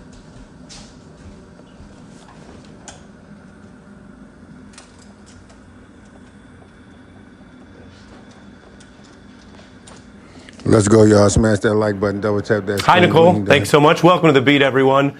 We have a lot to cover tonight, what we consider a pretty momentous, newsworthy day in Washington and a big show for you. I can tell you one of our top guests coming up is someone that this show, Nicole's show, Rachel's show, we've all relied on for reporting, and he's my guest tonight, White House reporter Jonathan Swan from the New York Times, of course, known from that book Regime Change, which has so rocked and upset the president and the Trump White House. Well, he's going to tell us about his reporting from inside the White House, some of it in the book, some of it more recent and new. So that is a special Beat interview coming up, John Swan, tonight. So we will have that, including a look at how the president is struggling to deal with the Iran war timeline and the sagging midterm approval numbers. But we begin with the story out of Washington. The Senate holding fiery and at times farcical hearings today, questioning Dr. Anthony Fauci.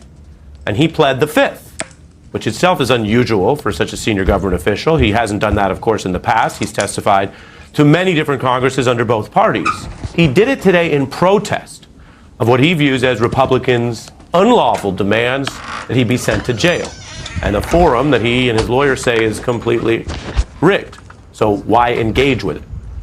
Now, Fauci spent, of course, decades as the federal government's infectious disease expert. He was central to the COVID response we all lived through, and he drew strong reactions, ranging from at times a hero's praise to the extreme demonization on the right, which has continued for years. Now, I'm going to show you everything you need to know about this tonight. I can tell you, first of all, having lived through this, covered it, I could remember how we switched from a normal newsroom to the remote work that everyone else did in that era, and we did it while trying to put on the news every night.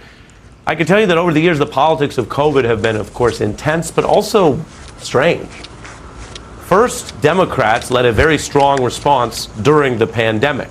They were out front. They were pushing for action and rules and change faster than the Trump administration. And it's pretty clear that Trump struggles to face that crisis, really dragged down his losing 2020 campaign. That's where the politics started. And while many moved on, indeed, it's pretty common to say, you don't want to talk about COVID. You don't want to look at pictures from that era. You don't want to go back to that time as a human. Of course, in journalism and politics and government, not everyone should have that luxury. And so while it's understandable that personally people moved on, in the politics here, I can tell you that in the years since COVID, it is Republicans who have hammered COVID policy. Sometimes on legitimate policy questions about lockdowns or vaccine mandates, but also on really more extreme plots, including villainizing once obscure agencies like the National Institute of Allergy and Infectious Disease, which is not an agency most people could name, let alone have a bunch of beef with until COVID, and also pushing outright lies and unhinged conspiracy theories, some of which are dangerous in themselves. Now, today's hearing was dominated by angry Republican theater. But I also want to report for you that pursuant to this investigation, there is new evidence and reviews of that time period that also raise really valid questions about the government response, as well as some of Fauci's own priorities. So here's what we're going to do. Tonight, we are going to report out on both of those topics. First, today's hearing, which was a newsworthy clash, which also kind of strangely vindicated President Biden's own warnings against what he worried was Republicans criminalizing the public service of Fauci and other individuals in government. And he noted that in his pardon for Fauci, which itself was an unprecedented, extraordinary act of an outgoing president. Well, today shows exactly what Biden was talking about. Second, basically in a few moments from now, I'm also going to report on the newly released writings from Fauci's diary. We're going to sift that evidence to objectively assess the record, including what in any review, journalistic, legal, or otherwise, is really important evidence when you get firsthand primary source evidence. We're going to look at that, not just say the glowing or political accounts of Fauci. Now, beginning today, Republican Senator Paul, a doctor, was hammering Dr. Fauci for the COVID response, for how Fauci and others may have approached different theories of the pandemic's origin. And then, as I mentioned, they were pushing the McCarthyite calls to jail this distinguished and elderly doctor for years on these far-fetched claims that he misled Congress. Fauci critic Laura Ingraham attended the hearing in some sort of solidarity of people who have been hammering Fauci.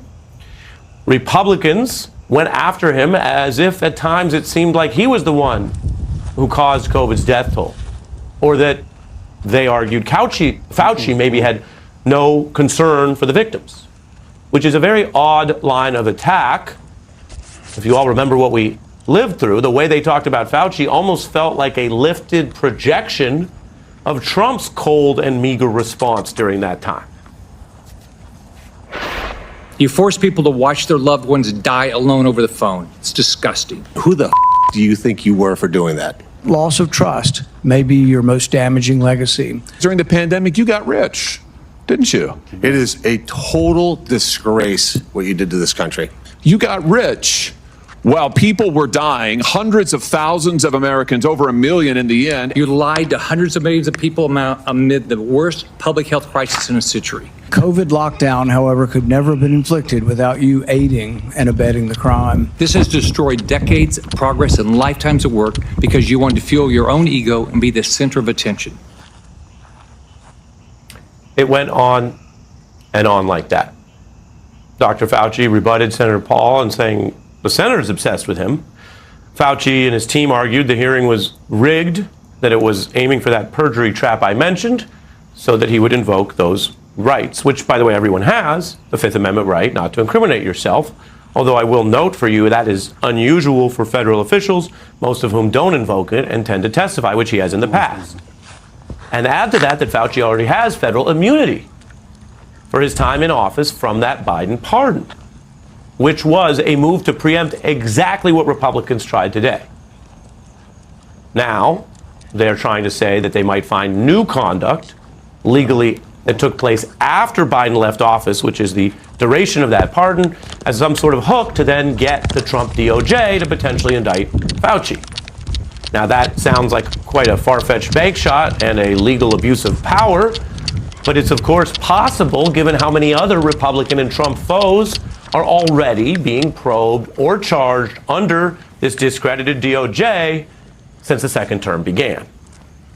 And so what we saw today was both the ultimate proof of why Joe Biden did what he said he did.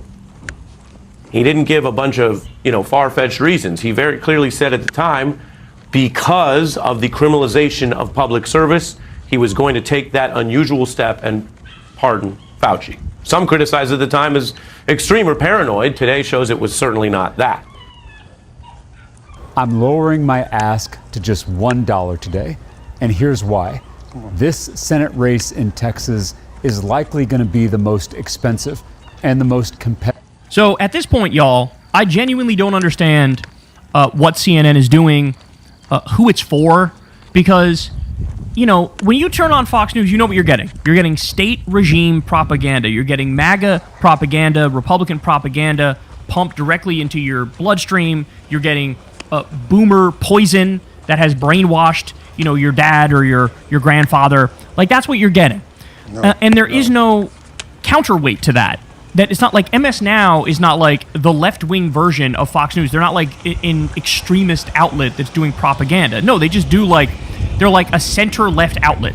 That's it, right? And then you have like CNN, for example. And what is CNN? CNN is a false equivalence factory. It's a both sides factory. And they've convinced themselves like, oh no, we need to have Republican voices in the room because if we don't, it's not fair. Really?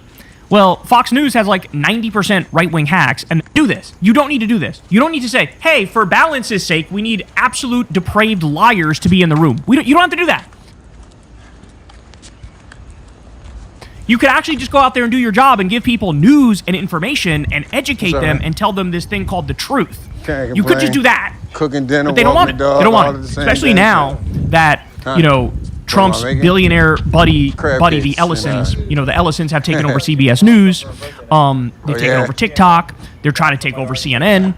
Now CNN and Tap Jaker, for example, they know, like, oh shit, Barry Weiss is going to have control here, so now they're trying to go even further right and further right. My eyes getting bad, it's humiliating. man. And, you know, all the good media outlets are non-existent now. Right, like, you get some decent ones in online media and independent media, but, like, they are very few and far between.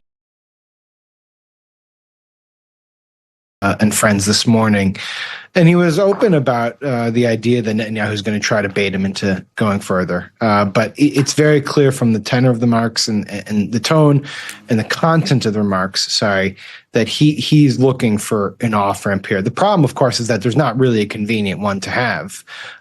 He's made pledges that Iran will not be able to constitute its nuclear program and that the Strait of Hormuz will be open, that any deal that he strikes will be better in terms of the JCPOA. It's unclear how any of that actually can be achieved from this posture that he has, from this negotiating position that he has. So I guess Netanyahu has a little bit of opening, but I don't think it's much. Okay, but Sam, take me to that Fox and Friends audience. How much are they losing faith in him around this war, right? He is trying to convince America that he alone rebuilt the military, and at the same time, we've got no weapons and it's Joe Biden's fault. Who out there is saying, right on, sir, I believe you, and telling their friends and family these lies? Well, a good portion of the base is, right? Like there's always going to be a portion of that MAGA base that if Trump tells them the sky's green, they'll say, wow, that's remarkable. And how did you do it, sir? If you do look at the opinion polls, at the same time, there is a clear softening of support there. And part of that is because this has gone on a lot longer than they were told, and we can all read the news, but also we can see the price of gas as we drive. And I think a good chunk of the MAGA base is saying this is not worth the cost. You can see, support further eroding there too. He'll retain a fair bit forever just because that's the nature of his followers. But there is a softening of support, enough so that he's willing to go on Fox and just say, yeah, we're looking for more or less, I'm done with this. Michael, take us to the Hill, because there's a lot of reporting out there that says Pete Hegseth is losing Republican support from GOP senators as this war drags on. Is that going to amount to anything? Welcome to Frozen Barbecue.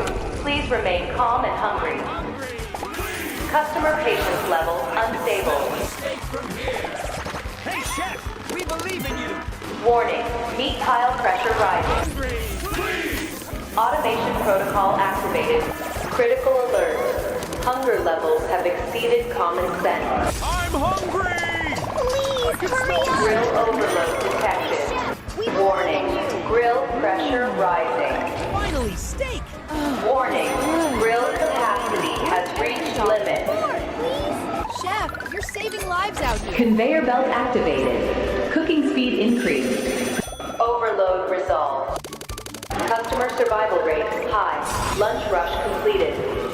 Preparing next disaster. Whiteout survival. Play free now. If anyone in this room found out what I was, I wouldn't make it out alive. Quinn Talon, Squad 3. Is this a joke? Why is a level 1 on Squad 3? 300 heads turned to look at me. I froze. I wasn't a level 1. I was a vampire. And every ability user in this room had been trained to kill things like me. Wait, hold on. The board just... The auditorium went dead quiet as everyone watched the draft board scramble, names flicker, and Quinn Talon reappear at the top. Quinn Talon, Squad 3. Selection confidence, 100%. It picked me, bugged out, and then picked me again. The system just exposed me. Everyone looked at me, more suspicious than ever. There must be a mistake. He's a level 1. That was Aaron Healy, Squad 3's captain. Level 5, the strongest cadet in our year. I'd had a crush on her since the first week of school. Not that it mattered. She didn't know I existed until the board put my name next to hers. No cruelty in her voice, just fact. But she'd said it loud enough for 300 people to hear. Great. First impression. Quint Taylor, who's that? Rex, level 4, flanked by his gangly lackey, Loop. He knew exactly who I was. He couldn't even be bothered to get my name right. Every squad needs a weak link, I guess. The room laughed. My face went hot. I started walking, head down. Vampires were hated in this world. Hunted. Ability users had been killing them for 1,000 years. And this academy was wall to wall with ability users.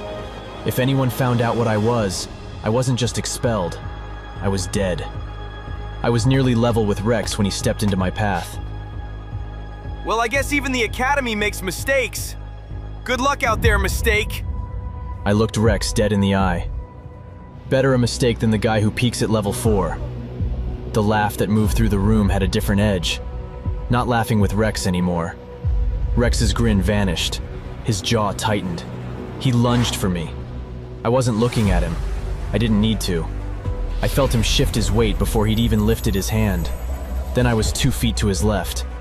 There was no dodge, no flinch, no transition. I was in one place, and then I was in another, and the middle just wasn't there. Like someone had cut a frame out of reality. Rex's hands closed on air.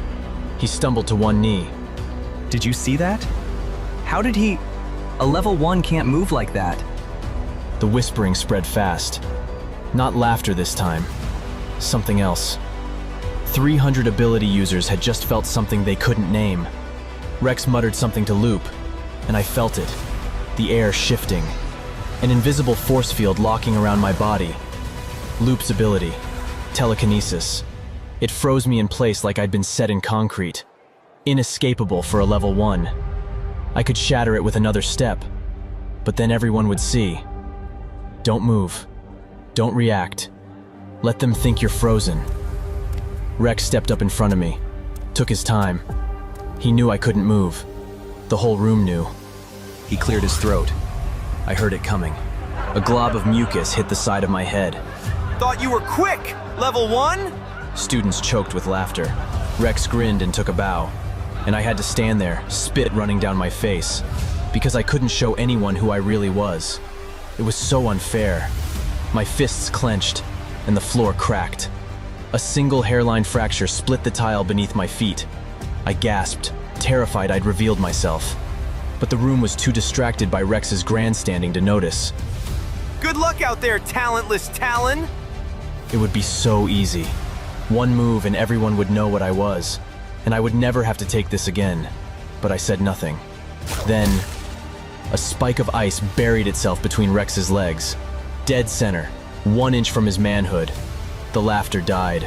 Erin hadn't moved from her position at the front, hadn't raised her voice, hadn't even looked up. The level 1 is on my squad. Leave him alone. She said it like she was reading a weather report. Then her eyes lifted to Rex. Cold, bored, absolutely certain of what would happen if he didn't listen. Or what, Healy? Next time, I won't miss that tiny little pecker. The laughter in the room shifted, aimed at Rex now. His face went red. The performance dropped. He stepped toward Erin close enough that only she could hear. But my hearing wasn't human. You're going to regret that, Erin. You and your little level 1. When I get the chance, and I will get the chance, you'll wish you'd kept your mouth shut. He wasn't playing to the crowd anymore. This was the kind of threat you make when you mean it. Erin didn't flinch. Frost spread across her knuckles. I'll be right here. Enough! One word. The entire auditorium went silent. Rex froze mid-step. Erin's frost stopped spreading. 300 students didn't just stop talking, they stopped moving. A man stepped out of the shadows at the side of the stage. Master Leo, the blind swordsman. Every first year had heard the stories, that he'd ended wars alone, that he could see things on a completely different plane than the rest of us. Everyone seems rather eager this year.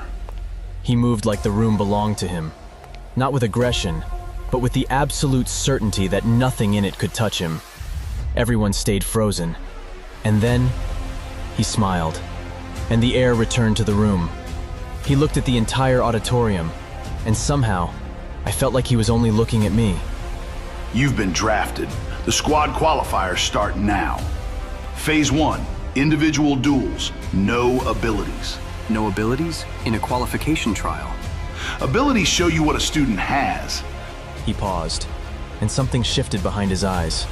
Like he was looking at the room but seeing something else entirely. I want to see what a student is. Phase 2 will be full squad combat. Abilities, live. Any squad that loses will be dissolved on the spot. Dissolved. That meant Aaron's squad. My squad. 10 students die a year at this academy. He said it like he was reading a weather report. Today might add to that number. Shall we begin? At the entrance to the arena, a verification gate scanned each student on the way in. Standard security. The display flashed a number, confirmed your level, waved you through. I stepped through. The display started climbing. Past level 4. Past level 5. Past level 6. My stomach dropped. No, not here, not now. The display crashed. Reset to blank. I stood there, frozen, waiting for someone to point at me and scream. Hold on. Step back through. He pulled me aside. My heart was hammering so hard I was sure he could hear it.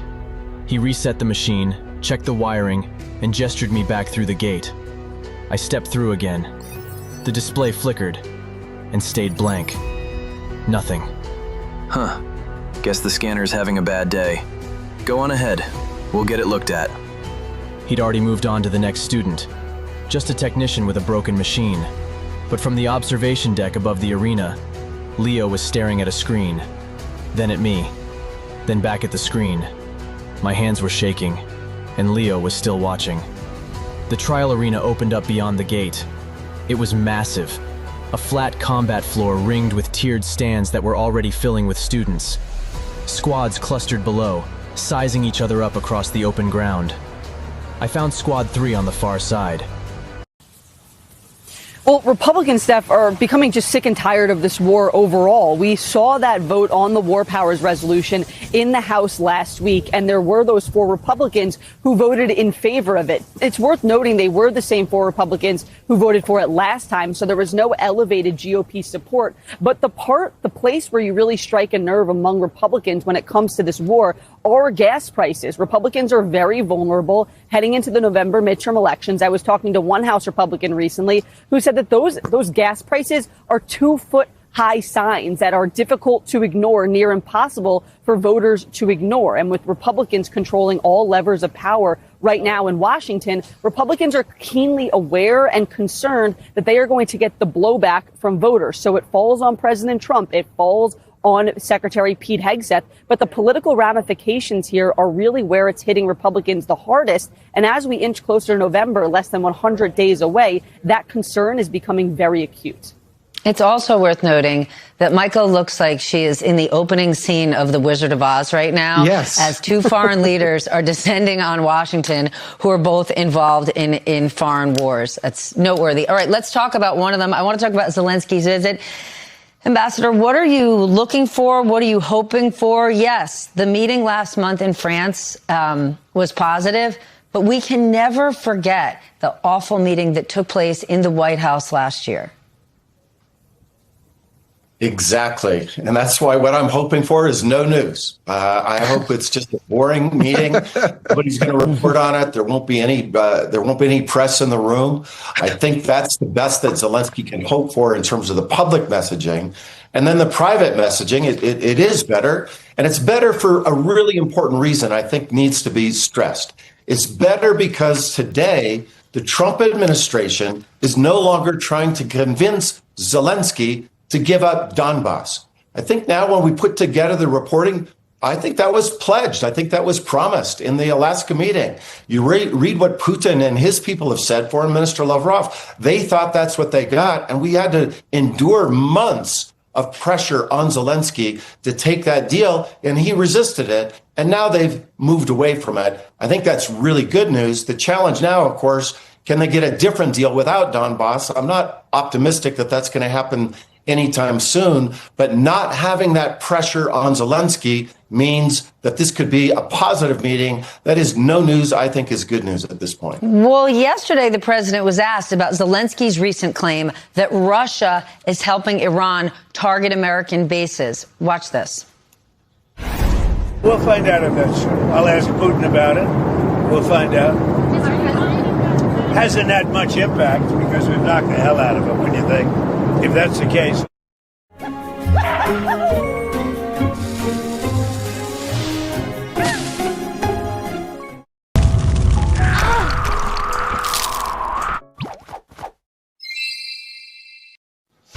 Okay, so the president said it has not had much impact, yet 18 service members have lost their lives. Ambassador, why is Trump's first answer always that he's going to ask Putin about it? And why won't he at least say that if it's true, this is a huge problem?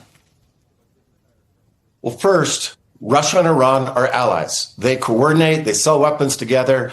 I can't imagine that there's not intelligence sharing. I don't have privy to secret information anymore. That's first.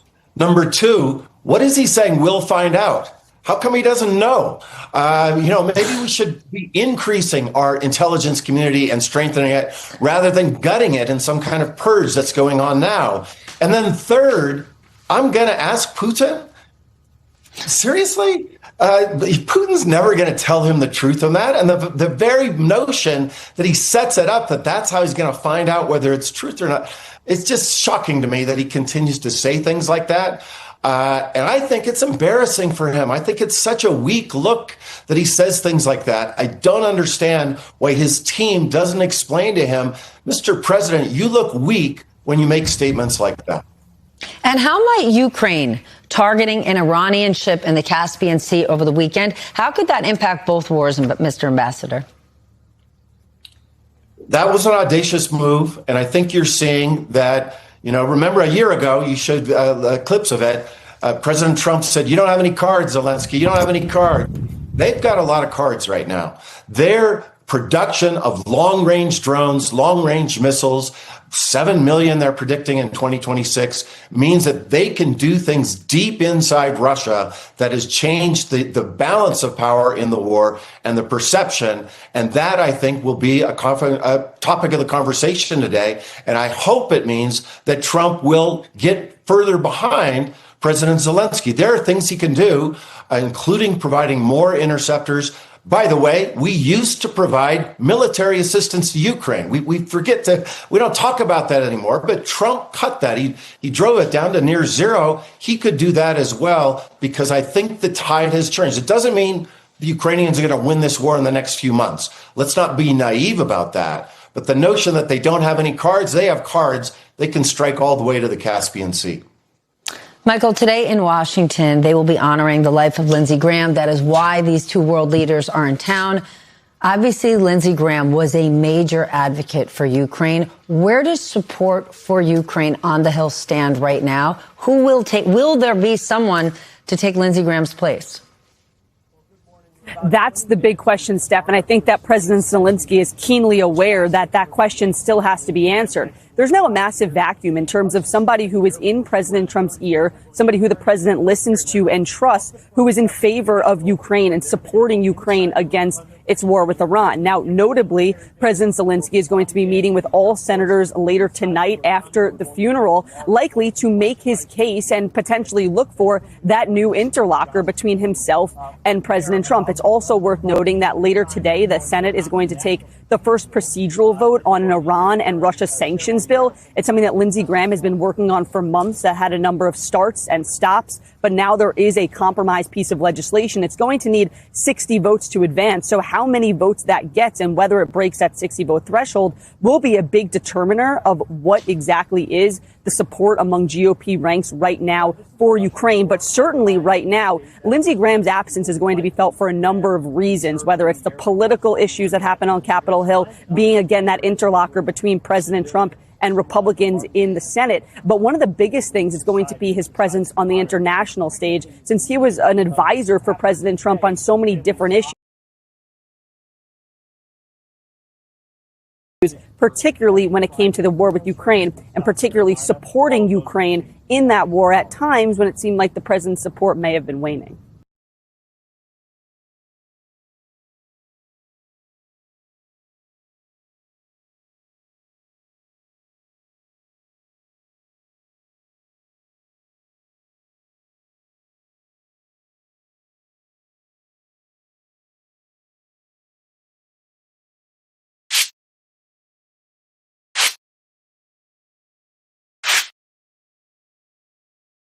As we come on the air to start the week, we are exactly 99 days away from the election. You might say Donald Trump has 99 problems, and the midterms are one of them. And that's even according to his own advisors and allies. I'm going to show you some of the new numbers, including a special look at why both parties agree on one thing. If the elections were